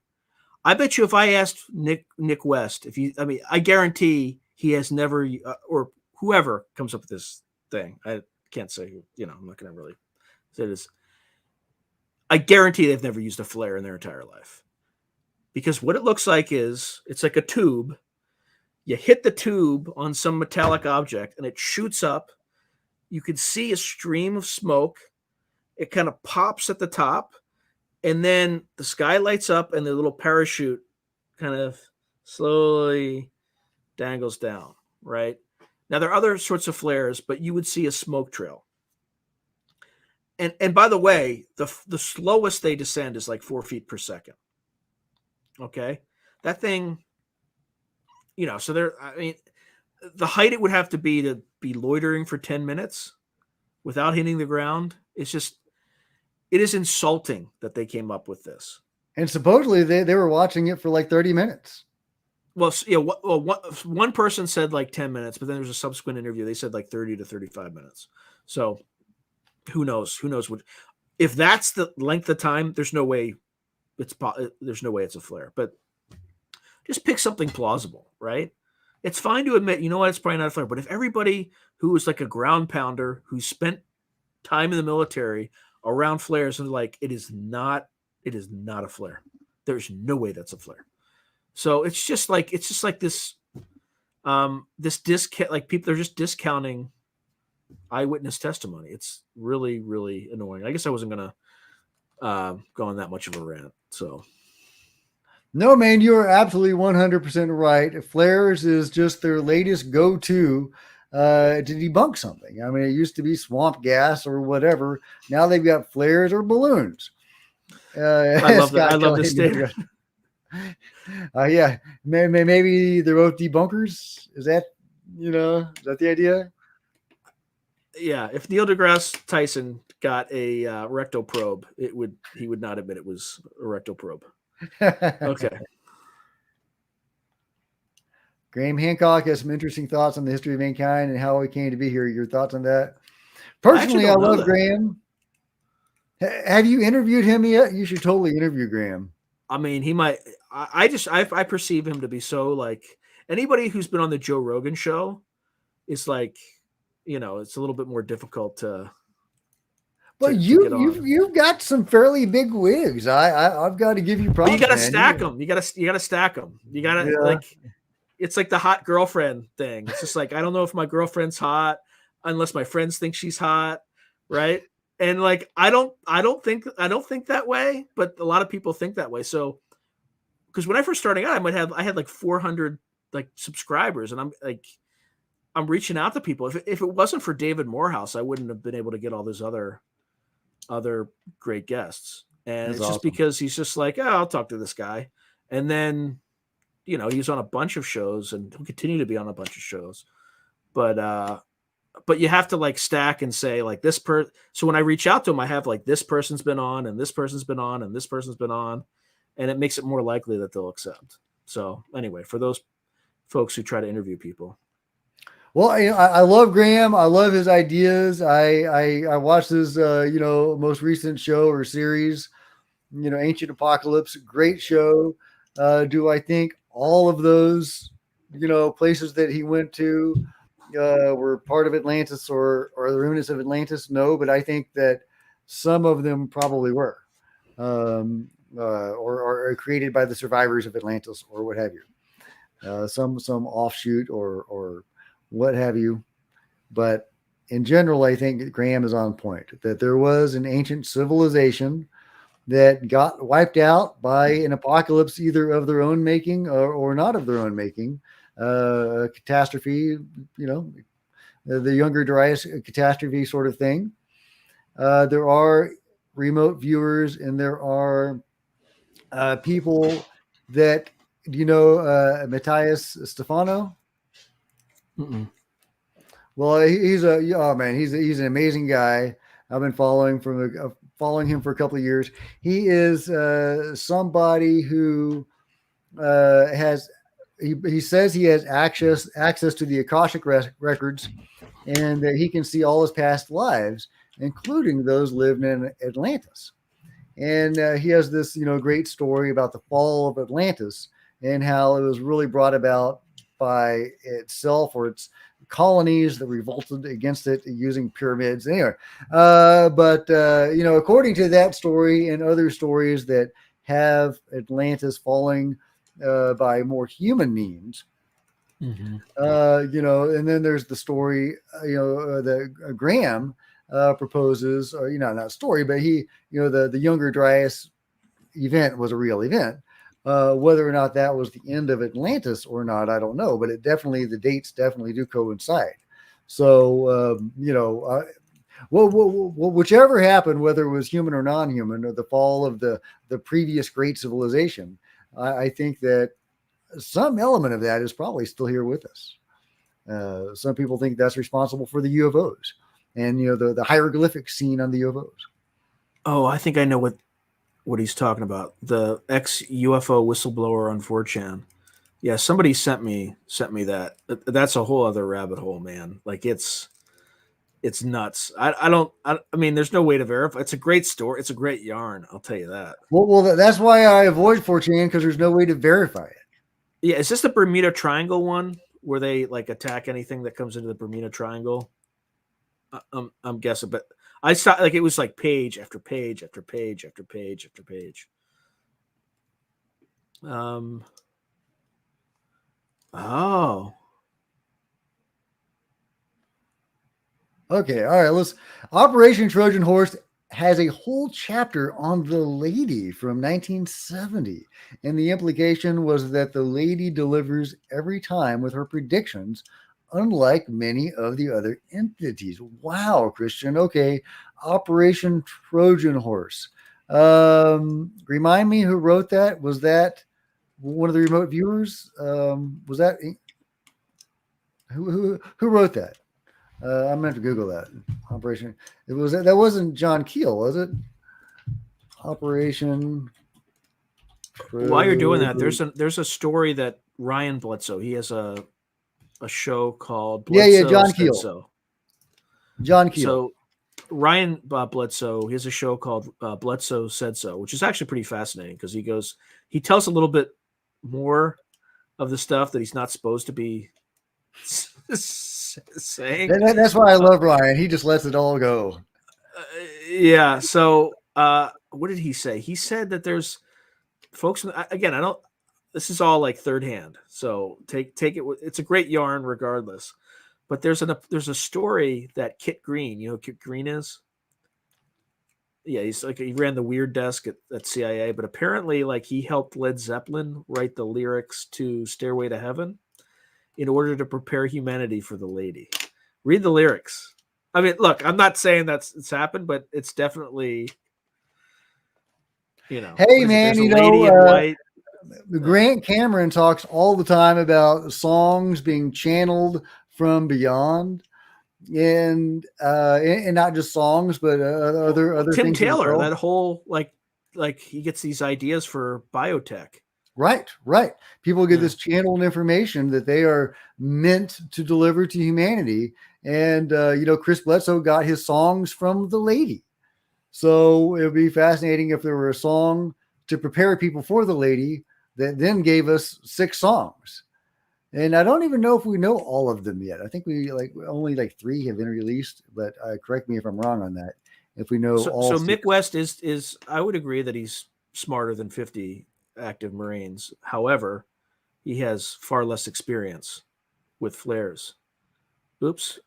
All right, Well, you I can still mean, hear me. I know what happened. You can still hear me, right? yeah, I can still hear you. All right. I'm just going to change out my camera. So, just Yeah, keep talking. when I first saw that question, I thought it was a joke. How many Mick West can screw in a light bulb or something? All right. But yeah, Mick West Uh, is a smart guy, but you know what? So is Neil deGrasse Tyson. It doesn't make their stance on UFOs any more legitimate. If you're going to bury your head in the sand and not look at reality, then it doesn't matter how smart you are or how dumb you are. Like Forrest Gump said, stupid is as stupid does. If the stupidest person were willing to face reality head on, that's all it takes. It doesn't matter how smart you are if you're lying to yourself and others. every time that camera, like if I have a much fancier camera, but it's supposed to be getting power, but no matter what, after like 2.5 hours, it just dies every time. Yeah, lame. Thanks, camera. Yeah. Oh well. It's All right. all me now. So yeah, it's just you start. I see high.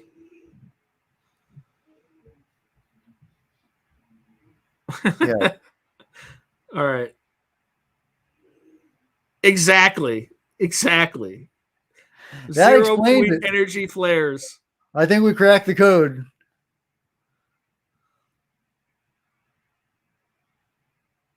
Yeah. That's Well, the they thing. tried People to don't know de- anything about flares. Like they don't know. they, Like they they never used them. They have no experience, so they they can't. tried to debunk, the Phoenix Lights as flares. I mean, I think there was a military exercise with some flares, but this was a massive crash seen by thousands of people. Well, and here's the thing. I'm not saying it's like an alien craft. I'm not saying it's a black project. I'm just saying it's not flares. So when I say it's not flares, the burden of proof is on you. It's not on me, right? And that's what they don't seem to like. They're not used to having it flipped, right? Do I have any plans to regularly do interviews with UFO personalities? I would love to start doing interviews. I think that'd be fun. I like to hear myself talk. I don't know if I could be quiet long enough to hear anybody else talk. Oh, Sean is come on, such you're great. Sean is such a great interviewer. I don't want to steal his thunder. And I don't think I could do that, but I am really intrigued and I've got questions I would like to ask. So at some point I would like to start doing interviews. I don't know where to begin on that. Well, Jack is So more entertaining and charismatic than me. That's just why he can get away with just talking, and I have to like bring other I, people I on. don't know about that. I don't know about that. Uh If there was a helicopters after the UFO, will we see this on a FOIA? Or is that a silly question? Because of course not. Now, was it the Marines? I'd love to know if the trucks and helicopters had number. But yeah, I mean, if you're talking about the military response to the flares, where there were like 50 trucks going after it and a bunch of helicopters, which is what I don't know if you watched the recent episode of Weaponized, but Jeremy Corbell had several Marines that were witnesses, and they came on the show and gave their testimony. And one of them said there was a massive military response to this object. There was not any part of the training exercise or anything that it looked like they were going after this object. hey, Jack, we have an important announcement from our sponsor, not from State Farm. Jake, welcome. All right, go ahead. Sorry. That's right. That's right. But yeah, so I really want some follow up on that because none of the other witnesses talked about the massive military response to the 29 Palms UFO. And I would love to know what some of the other witnesses may have seen. I don't like getting my information from just one source. If there's a bunch of witnesses talking about this, I want to hear what else they had to say. And if there were black helicopters and trucks going after this object, what did they mean to get? It didn't seem to crash, so it wasn't a crash retrieval. There are so many times where black helicopters have shown up around abductees or contactees. And, I think Terry Lovelace also had black helicopters that would buzz his house. And that seems to be a common feature as in cattle abductions or cattle mutilations as well. So, there's some event that happens from the phenomenon and the black helicopters show up. So, anyway, I don't know if that's what you meant with the black helicopters, but I think the black helicopters are fascinating. And we had one at the Skinwalker Ranch just a couple of weeks ago. I mean, on the episode of Skinwalker Ranch, obviously it happened last summer. But just immediately after the phenomenon blew a rocket out of the sky, well, I say sky, but it happened at 30 feet. They launched the rocket, and then this amorphous blob appeared on their screens and blew it up. Immediately, black helicopter shows up. That Mick West thing was a joke. That was not his finest hour. And I would not double down. I would just say, yeah, it might be flares, it might be something else. Right? That was not his finest hour. No, I think the abductions thing. So Whitney Strieber's latest book, Them, goes into this. Like, I think the abductions thing is they're going to avoid talking about that for as long as possible, preferably after everybody who's been abducted dies of natural causes, right? Well, I mean, just think about it. How could they say that? How could they say, yeah, there are forces beyond our control that abduct people from their homes at night, and we can't keep you safe from it? And then, and not only were you abducted and possibly harmed, but you were also shamed and ridiculed and threatened, and sometimes we disappeared you, right? So, I mean, I don't know if that's the case. I'm just speculating. Right. Yeah. So I think that the how I see disclosure happening is they will, first of all, they'll talk about UFO crash retrievals, and they might even show us some hardware, maybe. And so that will do a lot of things because it will demonstrate there is a phenomenon, but it will also, there won't be any bodies. They won't reveal any bodies or talk about any occupants. So, or any interactions with the beings, but there's some ships, right? So, hey, and so it'll give people the option of thinking people faked the ships, right? So if they want to have the cognitive dissonance, if that's what they need to preserve their sanity, they can. But for those who are waking up to understand, hey, there's some ships here. They're not ours. We're going to open this up to the public, or at least some scientists or something that are the public would accept. And, and then they will build on that. A year later, they'll say, oh, look, we lost some paperwork. Actually, somebody forgot to sign the right thing. And look, we actually had some bodies in a container somewhere. It was 50 years ago. Nobody alive who could be culpable or responsible for lying. They're just lost somewhere. They've been sitting in a storeroom for 50 years. So that is a perfect segue for the Simple Sabotage Manual. Are you familiar with this thing? Nope. Lead me through it. Okay, let me just go directly to the page. So this is from the OSS in World War II. Okay, and if for folks who don't know, OSS was the precursor to the CIA. Okay, so this is if you're kind of behind enemy lines and you're working for, whoever the enemy is. Okay, and you need to sabotage them. All right. So there's a bunch of things like, sabotaging railroad tracks and, stuff like that. Like that's not important. Okay. But there's a whole section on how to sabotage organizations, or basically to make them inefficient. So anyone who's worked for a Fortune 500 company or been in a corporate meeting at some time in their life will recognize many of these things I'm about to read. But the reason I'm showing them is It's very similar to what you're seeing with the NASA. We need to see data. We have to calibrate. We need 4K on our satellites. It's going to take time to put the 4K on the satellites. We need more funding for the satellites, right? So so just to kind of take some, quick examples, right? So organizations and conferences insist on doing everything through channels. Never permit shortcuts to be taken in order to expedite decisions. Make speeches. Talk as frequently as possible and at great length. Illustrate your points by long anecdotes and accounts of personal experiences. Never hesitate to make a few appropriate patriotic comments, right? So who did that? Well, we had Scott Kelly do that, right? His little personal anecdote about the Bart Simpson thing, right? Never take shortcuts. Always go through channels. Data. We must have data. We must calibrate. We must da. All right. Point number 3: when people refer all matters to committee for further study and consideration, attempt to make committees as large as possible. Never less than 5. How many people, Jack, were on that committee? There are a lot of people. Like, okay. 20 or Bring something? up irrelevant issues as frequently as possible. This object is moving at 13,000 feet. It's moving at 40 knots. Okay. So irrelevant. Haggle over precise wording of communication minutes resolutions, right? Let's start your unidentified aerial objects or phenomena. Now let's change it to unidentified anomalous phenomena. Okay. Refer back to matters decided upon at the last meeting and attempt to reopen the question and the advisability of that decision. Advocate caution. Be reasonable and urge your fellow conferees to be reasonable and avoid haste, which might result in embarrassment or difficulties later on.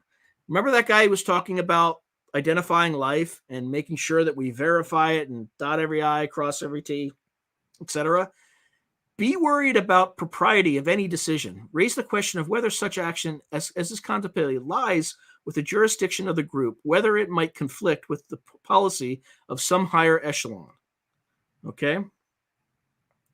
Managers and supervisors demand written orders, misunderstand orders, ask endless questions, or engage in long correspondence about such orders. Quibble over them when you can. Do everything possible to delay the delivery of orders. Even though parts of an order may be ready beforehand, don't deliver it until it's completely ready. Okay, so this is a lot of like ordering materials. I'm going to skip over some of this. Okay, in making work assignments, always assign the unimportant jobs first. See that the important jobs are assigned to inefficient workers or poor machines. Insist on perfect work in relatively unimportant products. We need the data, calibrate, pictures. Send back for refinishing those which have the least flaw. Approve other defective parts whose flaws are not visible to the naked eye. All right, let's see if there's anything else. To lower morale and with it product production, be pleasant to inefficient workers. Give them undeserved promotions. Discriminate against efficient workers. Complain unjustly about their work. Hold conferences when there is more critical work to be done. Multiply the paperwork in plausible ways. Start duplicate files. Multiply the procedures and clearances involved in issuing instructions, paychecks, and so on. See that 3 people have to approve everything where 1 would do. All right. So I'm not going to... Let me see if there's anything else. Okay. Just close this. That is right on the money, man. That is right on the money. That is exactly what is going down. So let's see. So somebody has been reading that manual. Well, I mean, I don't even think they're reading it. It's just like that's the basis upon which the CIA and the intelligence community was constructed. So that stuff shared and obviously inherited, right? Right. Yeah, nobody laughed because it wasn't funny, right? You're talking about, what's the word for it? Destigmatizing people who will report like that stigmatized people. Like, you know? Yeah. We were just talking about the Bart Simpson response. Oh, you mean the response that generated laughter? Yeah. Well, at the hearing with Sean Kirkpatrick, with the Senator Ernst and Gillibrand, Kirkpatrick actually cracked a couple of jokes. Yeah, I mean, I'm not jokes. He says he was trying to turn UAP into SEP, someone else's problem. And he said that joke 2 or 3 times. And he actually got Senator Ernst to laugh. She actually chuckled at that horrible, horrible joke and that horrible attitude. The whole goal of Arrow, I mean, the whole purpose of Arrow, this fabulous dream of, people that are interested and invested in the UFO topic, of actually getting Congress to create an agency to look into the UFOs. And he's saying it shouldn't, it should be someone else's problem. It's ridiculous. I mean, what's the point of Arrow, Sean? Anyway, but he got a laugh off of that. So that reminded me of the Bart Simpson thing.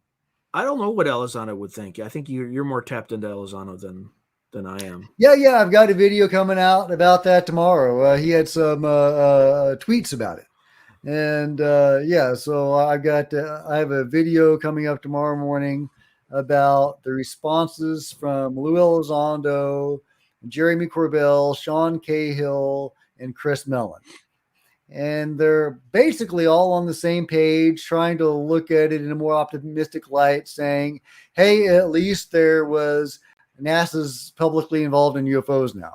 And they have they're holding a hearing on it or whatever. Hearing may be the wrong word, but a meeting on it. So Lou's comments were a little spicier than that. He was like, this is the last dying throes of the old regime or something like that. So the last death throes of the old regime, something to that effect. And so he did go on and soften his tone in a later tweet, and he was, basically it's a good thing that NASA's talking about UFOs. And Sean Cahill was saying he quoted Aretha Franklin and said we should all listen to the Aretha Franklin song or take some wisdom from the Aretha Franklin song, accentuate the positive. So, I don't take that rosy view. I don't care if NASA is holding a hearing or meeting on UFOs and potentially elevating the public consciousness on UFOs. I mean, I think that would be valid if they weren't lying through their teeth and gaslighting us. Well, to be fair, the people on that committee might have no clue about the phenomena. I doubt that the Dave Spergel guy, Dr. Spergel, didn't know. What was he, the Go Fast guy? No, he was the Ming the Merciless guy. Okay. Who was the Go Fast guy? Who was the one that debunked the Go Fast? I just call him Lurch, but I don't know what his name Lurch. is. Yeah. I like that. Yeah, he was basically Lurch, right? Yeah. Yeah, well, you got Ming the Merciless, you got Lurch, you got, Well, I am 100% sure that they brought him in because he's from a university. He's not a NASA guy.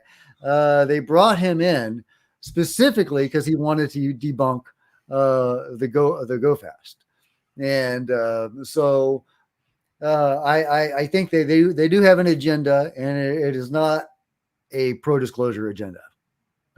Right. So they may be on the level. They may be honestly thinking that it's all a bunch of BS. Well, they may be a bunch of Neil deGrasse Tysons.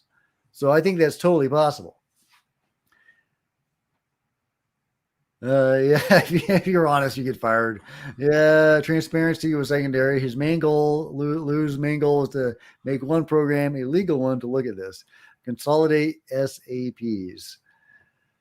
Yeah, they do there's some weird stuff they do in those special access program. And I'm not just talking about like UFOs and things like that. Like you saw that interview I did with Morehouse, right? Where he almost single-handedly destroyed the cocaine crop by removing its psychoactive component. I forgot that part. Remind me. Yeah. So, well, I know, they didn't I get saw that. that, but my memory is transitory. They didn't get that far, but he was running a black project, and the goal was to stop the drug war by getting the cartels to kill each other. And the way that they did that, there was a guy who, the head of the Medellin cartel, was chainsawed to death by Pablo Escobar because that program convinced him that the Medellin cartel was sabotaging his cocaine supply by spraying it and stuff like that.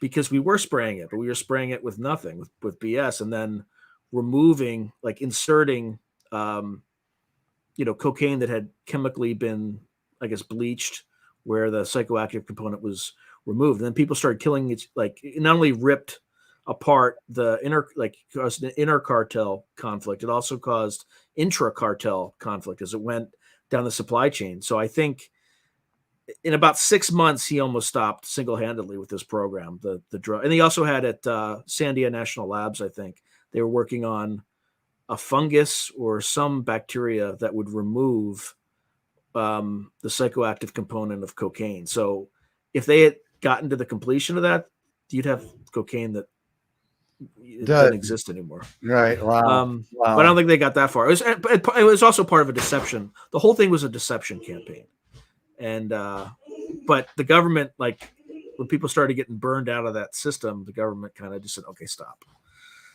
So they canceled it. But Yeah, that I kind of believe stuff, it. that's the kind of stuff they do. That is exactly the sort of stuff they do. That really is. It's scary and alarming.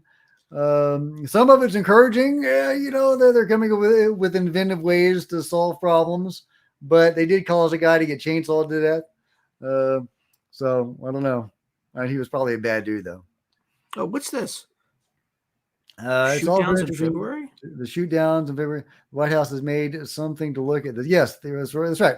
Yeah, and yeah, okay. So the White House supposedly created an inter-office agency or program to look at UFOs around the time of Balloon Gate, and we have not heard a peep from them since then. So, is that because they didn't think Arrow was sufficient, or Arrow wasn't an honest actor in this whole situation, since its whole purpose is not to exist, according to Sean Cahill? Excuse me, Sean Cahill. All you Seans. Kirkpatrick, yeah. Yeah, Sean. There's too many Seans. Well, But yeah, Sean Kirkpatrick's the wrong kind of Irish. I'm the right kind of Irish. that's right. That's right. Isn't Kirkpatrick like a Northern Irish name?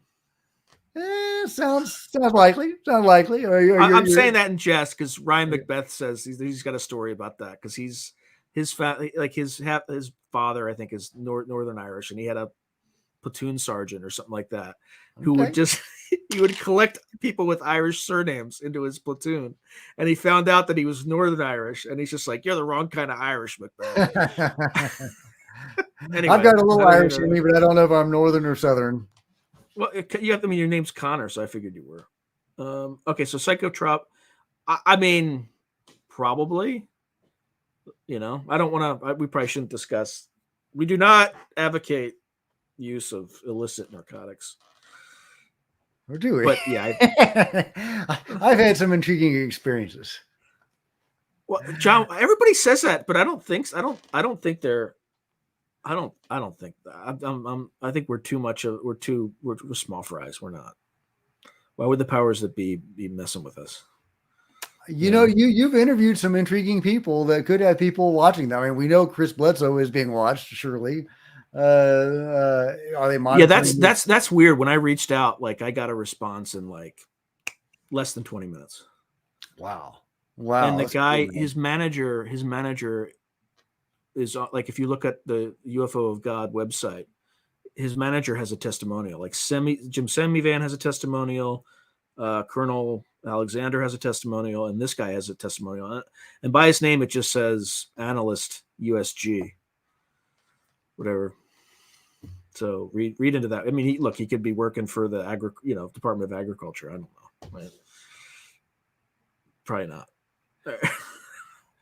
Yeah, but I mean, so you could have attracted the attention of people through your associations with these guys. Look, they already. I think they already know about me from the distant past. I mean, I'll tell you just not in a bad way, but in a positive way. So when I did my master's thesis on the Iran's nuclear program, it was circulated. It was just open source and stuff like that. But it was how to prevent them from getting nuclear weapons. So I've a friend who was, military intelligence guy. He's no longer in. But he said he asked a bunch of 3-letter agencies for a good strategy on the Iran problem, and he said they all sent him my master's thesis. But that's 20 years. I mean, that's 17 years ago. It's wow, man, that's amazing. That's amazing. So they and I had I had a TS clearance. I never used it, but I had one. Wow, wow. So you got on some people's radar. That's an amazing story. Maybe or not, but my thesis advisor is, right? I don't want to just. It's fine if people know, but I don't. I sound like a prick. So just type on your own, Jack. Just type in my name, comma Iran, comma. Well, just do that, and there will be my master's thesis will show up. Just look at the names on the cover. That's all I'm going to say. Okay. Or you can look at my bio. It's there. It's not like a mystery. Okay. I'm intrigued. I will do that. My thesis advisor died last year, but just from, I think, cardiac issues. But who's going to volunteer? Yeah, I think the phenomena is just it's gonna get so ridiculous that there's. Again, I don't know specifics, but like Bledsoe is like, just watch the interview I did with Bledsoe. He is just like, he's certain. He's like, we are coming out, whether the government likes it or not. I like it, man. I like it. Bring it. Bring it. I think that, we'll get disclosure when the phenomenon wants disclosure. And I think there are elements of the phenomenon that do want disclosure. And so Whitley Strieber actually has a pretty balanced description about, like, he doesn't blame government. He suggests that the phenomena basically set government up so that they had to keep it secret. Right. And they just forced them in a position so that the phenomena could do whatever it wanted. Right. Okay. Could be. And I think there's a problem. Oh no, they were definitely. Well, I know two for sure were Chinese balloons, and I think the third object was. Well, do we know? Because we know the first one was a balloon for 100%, but then there were the 3 other objects, and I don't think we have any information on that. But correct me if I'm wrong. I asked somebody I know informally, and he's just like, "There's nothing." Okay, well then how come they no news, like no like what they were, but it's just like there's nothing crazy there. Okay. There's a crazier story about how those things got, but I don't know that story either, but that's where I got pressure. Like, well, what happened? Like, I'm Okay, well, how come they haven't released any of the pilots' the cams, the jet cams, or any of the videos of the takedowns? If it was just a mundane object. So I'll play devil's advocate. So if the Chinese were to view it, they would see what, whatever the missile targeted, how we shot it down, and then they might do something to the next package where make it harder, more survivable. Down. Yeah, or make it so that the intelligence package survives so they can transmit it back. I don't know. I'm kind of, but I would imagine it's a sources and kind of methods argument, and it's probably a legitimate one. Okay. But there is a video of one of like an F-35. The first one absolutely 100%. Yeah, I just don't know about the following ones.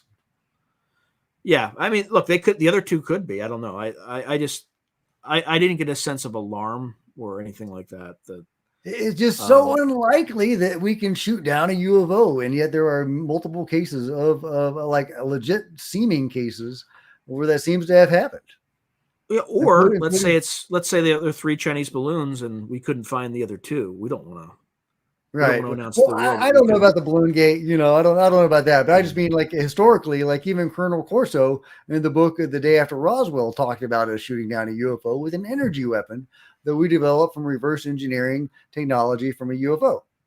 And there's been multiple other fairly credible accounts of us shooting down UFOs, which seems so unlikely that we could shoot one of these things down.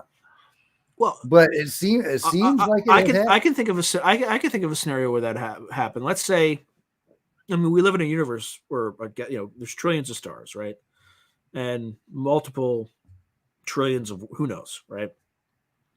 But there could still be varying levels of technological development, and maybe you have a less technologically developed species that shows up, and we shoot it down, right? Probably not for something that can get that far. It's unlikely that they would be less developed, but I don't know. No, I mean, it totally could be. Maybe they had an off day. Maybe they had a fuse blown on their fuel generator, and we were able to shoot them down. Who knows? Who knows? Oh, Stuff this one's happens. an easy one. How do you maintain your morale with the ups and downs regarding the process of disclosure? Which motivates you to continue to pursue truth? And do you feel you're close to realizing it in your lifetime? So my default position is the government. If you are waiting for the government to reveal this to you, you're never gonna learn the truth. The only way you're gonna learn the truth is if you do enough research that eventually the phenomena reveals itself to you. Full stop. And I would encourage. In fact, I think that's what we all need to do is just try to have like a clearinghouse outside of government. And I think that's what To the Stars Academy is to some extent, but where we just get the data and just come to our own conclusions. And even if you kind of convince yourself that they exist, nobody's going to believe you. And so you have to assume nobody's going to believe you. So you just say, look, this happened to me. Here are the details. And if you don't believe me, go F yourself. I don't care. Right now, I don't have any experiences where I can really, the stuff that happens to me is more weird synchronicities, right? Like owls flying over the night before I talked to Blutzo and stuff like that. But it's like more stuff that you could easily say, oh, it's just pure coincidence. You're just reading into it. I very well might be, but yeah, I mean, that's and plus it's interesting. What I'm worried about though, is if the government kind of, given the ham-fisted way that they dealt with it, if they do disclose, I'm already thinking through, have they thought through the day after disclosure? Have they prepared for this? Right? Have they done studies? I'm sure they have. I'm sure the Rand Corporation's done 100 different studies on that. Well, But I don't. Go ahead. Yeah, according to Bob Bigelow, who talked about this with James Fox, and the story is coming from James Fox. Bob Bigelow says they did do studies on it, and it terrified them, and that's why they would never disclose. So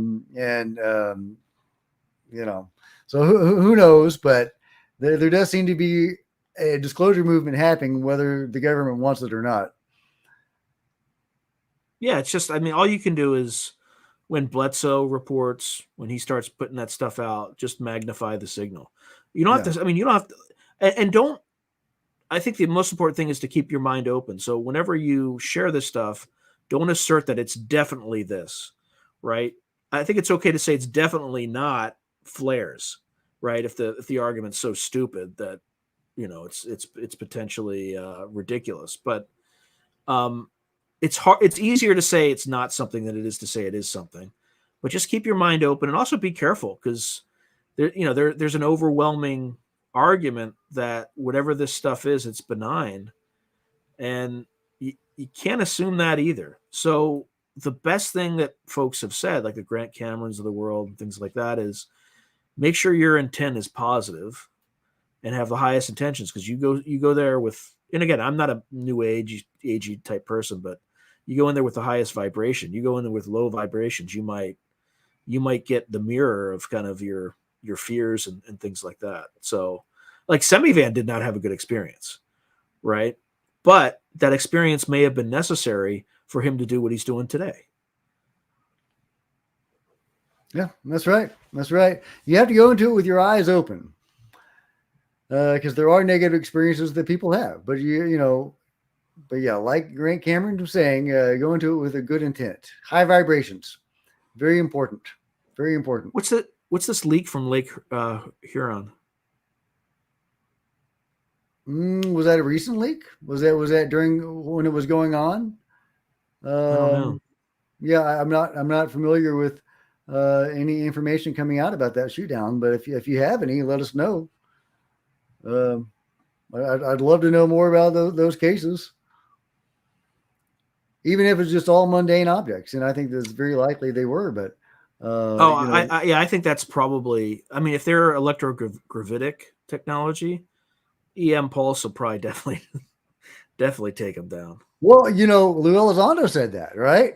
Yeah. He said it hypothetically, but he says yes, if there were an object that had these capabilities, and if it was shot with the electromagnetic pulse or whatever that disabled its ability to generate this field, then it would collapse like a stone. Hypothetically, Like a brick, you know, right? Like a brick, right, right? right. So Yeah, you gotta be. Yeah, I'm not sure how to feel. I feel about DeLong, because I think he I showed up. love Tom. I love Tom. He says some crazy stuff. Who knows? I do think that his trend lately has been more influenced by Jim Semivan, and he views the phenomenon in a more negative light than maybe he did before. And I think that's unfortunate. Well, to be fair, like you have to be cautious. You have to be careful. Like you can't You do. just, And there are absolutely negative experiences that people have had, and there is a negative side to this. So, no, absolutely. Would it be okay to ask your spiritual backgrounds and how you reconcile this belief with knowledge of intelligent extraterrestrial interdimensional life? Well, you want to take this one first? Yeah. So I grew up Roman Catholic. So believe it or not, the Roman Catholic Church has a lot of these. Like if you read American Cosmic by Diana, what D.W. Pasulka, whatever her name is, but the Vatican has a lot of this stuff, Oh, right? yeah. Like they have a lot of artifacts. Oh, yeah. Now, I don't know if it's alien or angel hair or whatever you want to call it, whatever, but they have a lot of maybe if not materials, they certainly have a lot of ancient texts and multiple copies of like the Enochian text and things of the Bible that were not or that were taken out. And I actually think the Catholic Church has a pretty enlightened attitude toward. I think the Catholic Church is probably one of the more prepared for this kind of stuff to Well, come the to Pope light. came out in the early 2000s when he's saying, if ET was discovered, it wouldn't be inconsistent with Catholic beliefs. Well, here's the creepy thing. Why would the phenomena care if he got assassinated? Right? Like the message said, we need him. We Right. need him. Right. And I asked Bledsoe yeah. why. And he's just like, I don't know. Yeah. I don't know. Keep your eyes on the Pope, guys. Yeah. Keep your eyes on the Pope.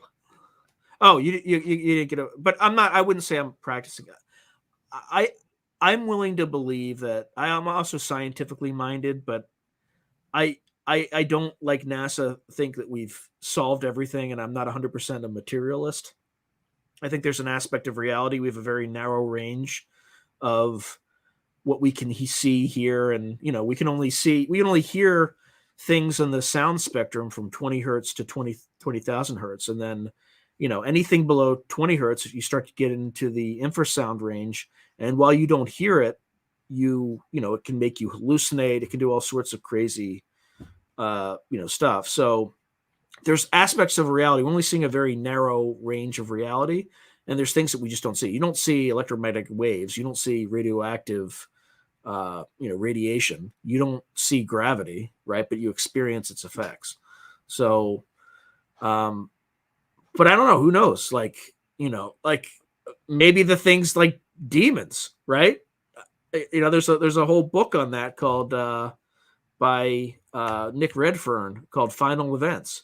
And it's creepy. It's super creepy. And there's a faction inside government that, at least in that book, is called the Collins Elite. But I even asked Bledsoe about that. I'm like, did you deal with some of these people who think the phenomenon is demonic? And he's like, yeah, absolutely. They showed up too.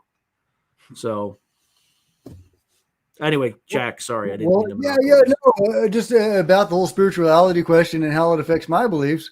I come to this as an atheist, or I was an atheist in 2017.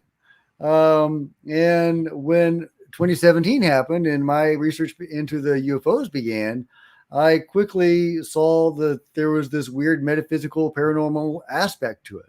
1/3 of all alien abductees are near death experiencers, people who have died, been to the other side, and come back. And so my research led me again and again to the metaphysical. And I was an atheist. And I would come across these paranormal stuff. And I was like, paranormal, come on.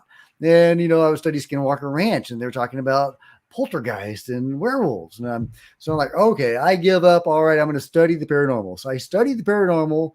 I did enough research. I did a huge deep dive into UFOs. I did a deep dive into paranormal, and I co-founded a ghost hunting group. I began ghost hunting, and then I began interacting with the paranormal. Now, at the time, I'm an atheist, so I'm thinking what I'm interacting with, what people are seeing, is some sort of artifact of alien technology. But my experiences and research quickly convinced me that that was not the case, that there were actually individual souls and personalities, etc., that people were seeing and interacting with. And so I was really blown away by this. One of my ghost hunting buddies did Reiki. She did Reiki on me, the healing modality, hands-on healing. If you know what Reiki is, I felt the energy. I felt the energy, the chi. I felt it. The force. I felt the force flowing through me. And it was amazing. And so then I began learning Reiki. And during all of this, during all of my research and those experiences with ghost hunting and stuff like that, I began to have events happen for me. And I've had some fairly amazing big events. I'm not going to go into that here, but some really cool stuff that happened for me. And that I take no credit for other than being there and being open to it and pursuing that path of learning more. And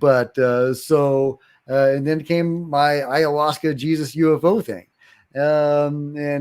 We're not endorsing drugs. And we're not saying this is in the United States. That's right. I'm sure it was somewhere legal, probably. And yes. And so the UFO thing happened a month after, and it directly related to the ayahuasca.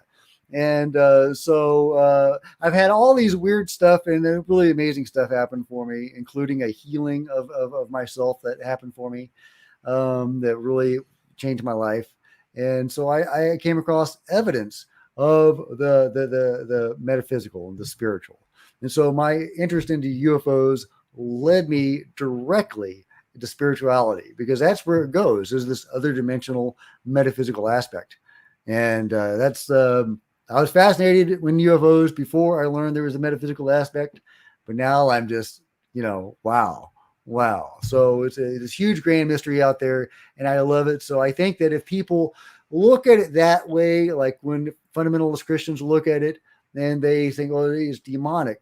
Well, they just need to adjust their filter a little bit and see that it's not, and that there is this whole wonderful thing going on. We can't say it's 100% not. Right? Okay.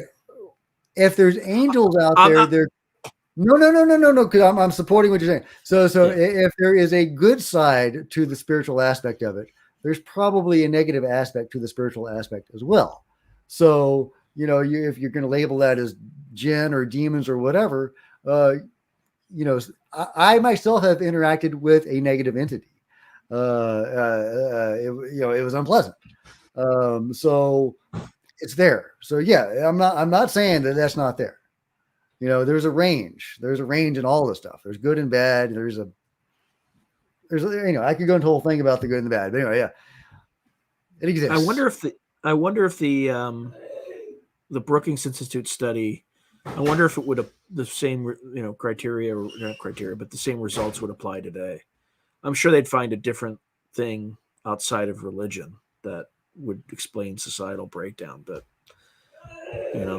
well, that could be what Bob Bigelow was saying to James Fox. I mean, that could be where some of that fear was coming from, about the studies they had done about what would happen after disclosure.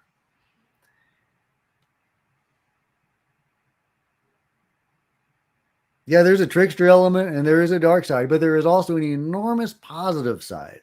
And since we seem to co-create a lot of these experiences, I think it's healthy and productive to think of the positive side, and to go into it with a positive intent, and with And by love. the way, that's exactly what Bledsoe says. Like positive intent, put positive energy out in the universe. And who knows if it, look, it's like Pascal's wager.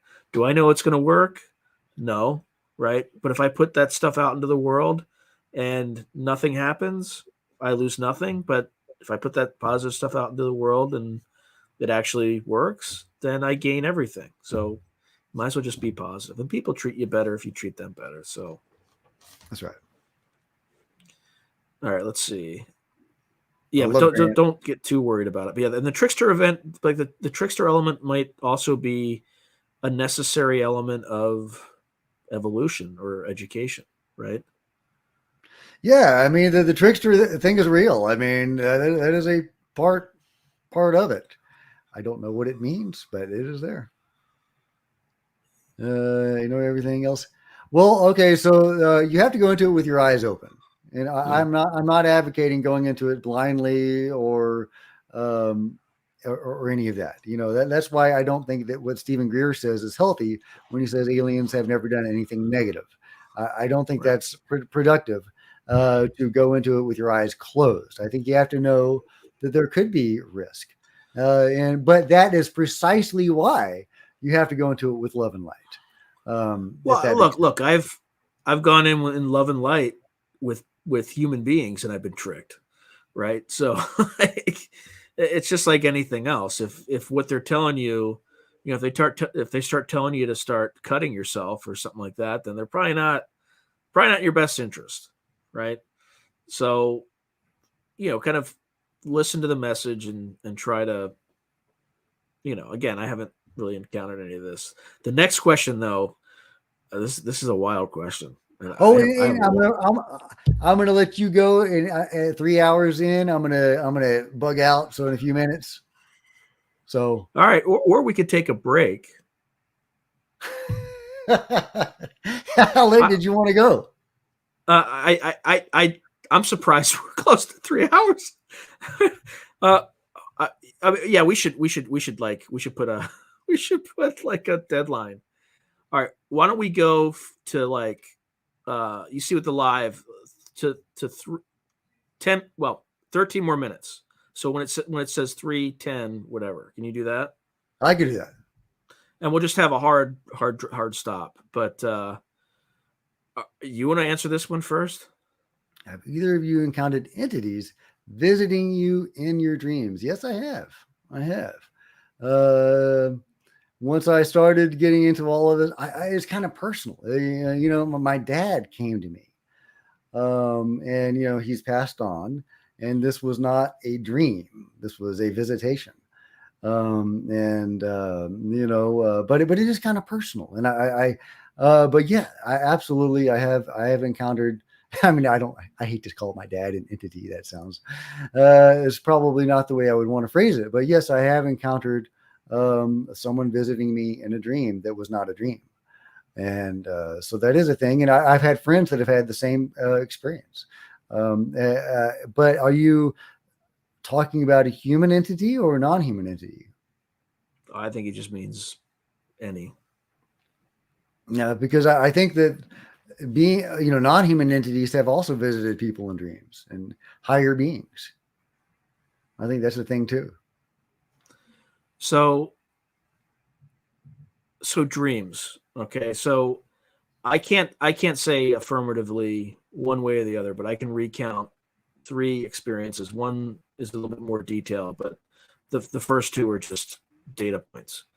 So I have seen, and again, it could easily be my subconscious. So I've had the giant owl dream twice, in the last, I would say year twice. Um, Once when I was kind of going to, visiting Lake Tahoe, I had the giant owl dream, and I was on my way to Tonopah actually. Um, at least that was my next destination. So Tonopah is where there's a Tonopah test range, and then that's where the stealth fighter was tested. Okay, but don't really recall much of that. I had another giant owl dream after I interviewed Mike Clellan, but you could easily say, well, you interviewed Mike Clellan and he's like the owl guy, the owl UFO guy, right? So it might not mean anything. The one that I had that was really weird is I set an intention once that I want to have a positive interaction with a non-human entity with like positive intent and things like that. And then I proceeded to have a dream. This is weird, where Travis Taylor was like holding this giant blue snake, and he's like showing me how to like, you know, manipulate the snake so that it didn't like bite you and poison, like and kill you with its venom. And then he's like, "Here you go," and then he gave it to me, and then he just walked away. So I Thanks, just Travis. sat there as this snake was just kind of like crawling over, and I just didn't move. And then eventually it got bored and just went away. Now, was that a non-human entity? I don't know, Huh. but it was a weird dream. That is interesting. That is interesting. Okay, Yeah, I've never had another one other than that one dream. That was the only only non-mundane dream that I can recall. huh? Oh, so they tried to hit an object and just kept going. Whew. Okay. That's the link in the video I mentioned about objects shut down in Alaska. Okay. If not, I guess that's a rumor my brother got from 4chan. Yeah, it's possible. I mean, I think there's like a long. Yeah, I think there's a lot of good information that comes out of 4chan and a lot of BS, and I just tend to stay away from it because I don't know which is which. Yeah, I guess the Tibetans are probably prepared for something like that too. Frank. Hey, Frank. It's all right. Don't worry. You only have 3 hours of crazy video. You can get to see me making fun of NASA and then reading from the Simple Sabotage Manual, literally from the OSS's the Office of Strategic Services. Need more data. Need more data. Data. Haystack, needle. Calibration. Must calibrate. 4K. Oh, you notice that too. They also, of all the like collection methods, one of the first method they covered was smartphone, and they're like, completely useless. Like, right? Like it's like a pre-bunking. Right. Well, that's what they're going to do. I mean, are we on drugs right now? Not currently, no. Although we should be drinking on this thing. Oh well, yeah. It was absolutely in a religious ceremony. I mean, I wouldn't do it out of ceremony. No, it's absolutely 100% part of a ceremony. Well, I mean, I think my business school classmates would probably laugh at me, but the moment I start, because I can discuss there's actual cases with actual documentation. The moment you start rattling that stuff off, they're like, really? Oh, really? So now when you start to get into more of you don't start with the woo stuff. Even with the people that I interviewed on my podcast, I started with people who were, actual Department of Defense remote viewers, right? Like it was an actual legitimate thing. And then I also try to stay with credible witnesses, and sometimes I'll take a risk, but because I have no way of verifying a lot of the experience or stories I get. But like Bledsoe as an example, right? If Bledsoe didn't have the military at his house, his story would be harder to believe, right? But he's predicted so many things that there's definitely, I mean, it's real. It is definitely real. The man knows a goddess. He has a regular interaction with a goddess. I am just fascinated by the Chris Bledsoe story. Or, whatever she is, whatever the lady is. I don't think it'll ever resemble Star Trek, by the way. I think that's too human-like. I think it's going to be weird, right? Yeah. You're dealing with entities that evolved on a different, or who knows, either higher or more evolved, on Earth and just wiser, much more intelligent, or evolved in a completely different ecosystem. Will think differently. Will have weird, yeah. Go Well, I ahead. mean, just imagine if what the beings consistently tell people is real and that humans have not realized their full potential.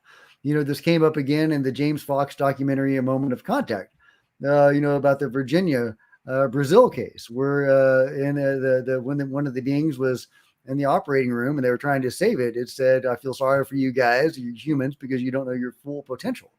And that's what they are trying to do in numerous abduction events is they teach people all these abilities, right? I mean, how to heal, see auras, all the woo-woo stuff. And so just imagine a future where humans have learned all that stuff. Can you imagine where we have rediscovered our woo, and we are all woo, but also sci-fi, and also interacting with higher dimensions that are now here? Yeah. By the way, Jack, you and I should clarify too that we are also both occasionally, you more so than me, science fiction and fantasy authors. Oh, yes. I Let's am. Go. Yeah. so if the intelligence community decides to attack us, that's going to be their first. It's going to be like an L. Ron Hubbard attack, right? Like, oh, these guys are just like writing science fiction. They're Right. Right. smoking ayahuasca. This guy, that's one guy's doing ayahuasca somewhere in a ceremony and blah blah blah. Right. Right. Right. All right, this one's for you, Jack. Noticing your intro video, you incorporated a digital monolith, which was clever. What does the monolith signify? And is there evidence of its existing on other celestial bodies? I didn't include the monolith intentionally with any meaning. When I think of a monolith, I think of 2001, Space Odyssey. And that's where my mind goes, which is all about alien contact and at a very high level. I mean, my take on 2001 was aliens, that the monolith represents, inspiration and, potential and connection. But so if I did choose a monolith, that would be really clever of me, but I'm not that clever. I didn't do that, but no, I bet you your subconscious did that. I mean, it's the same thing with my title. Have you looked at like where that came from? I just said this sounds really cool, right? But it's I mean, that was Wonderland, right? No, it's from Corinthians, right? There's something about like looking. There's something. The message is something about looking through reality through like when you look through reality, it's through a glass darkly. Okay. Which is perfect, right? Yeah. But that's not. I just thought it sounded cool. That does sound cool. So you're looking at reality. I like that. Through a glass darkly. I like it. I thought it was all about Alice going through the mirror. In the sequel to Alice, because there's Alice in Wonderland, and then there's the sequel where she goes through the mirror. Through the looking glass. Through the looking, yeah. I thought it was a reference to that, but yeah. Oh, it's through glass. Yeah, maybe. Well, because that would make sense too, right? You're going through the glass into this other world, other reality. Okay, all right, we have like 3 minutes, or actually 2 minutes left. So we should ask the audience a question and just see answers on the way out. That way we don't have to answer it. We just curious. Disclosure or no disclosure? I wish I had like a poll, but I don't like in 2023. Okay, I like that. Independent of government action. So just type disclosure or no disclosure in the chat.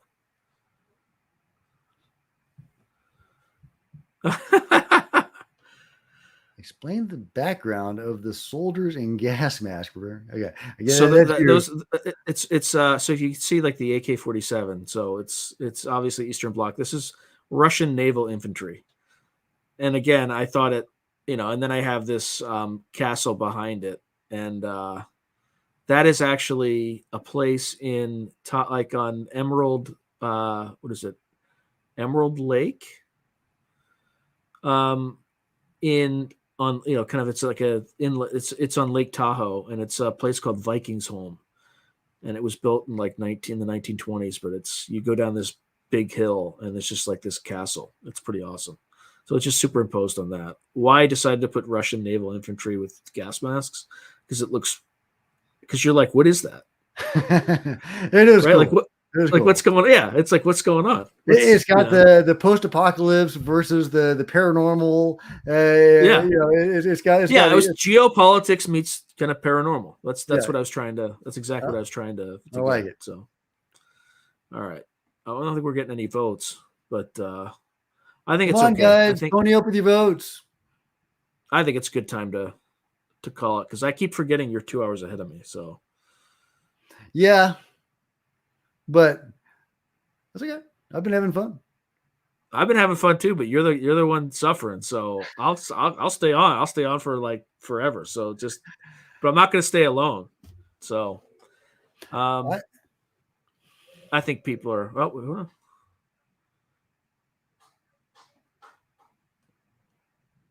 if dead, yeah, disclosure I think. occurs when the beings are in. Yes, absolutely, 100%, man. Absolutely. Now, I do think there's potential for just individuals like Chris Bledsoe to come out with it. But even he has been directed Oh, to do he's it. definitely. I mean, look, he hasn't said, but it. I feel like. I think the Beyond Skinwalker has to be part of it in some way. Yeah, yeah, no, I totally buy that, and I think But again, I want to be very clear to the audience. He did not tell me this. I just intuit. Like if you go to his Instagram account, he has he shared something with Beyond Skinwalker, and then his son Ryan was talking about in November of 2022 saying yes or no to the History Channel, right? So, and I know somebody else who's on a subsequent episode. So I just analytics data. I love it, man. Bring it. I can't wait. Beyond Okay. Skinwalker can't get here fast enough. This is one of the reasons why we need disclosure very quickly because it's.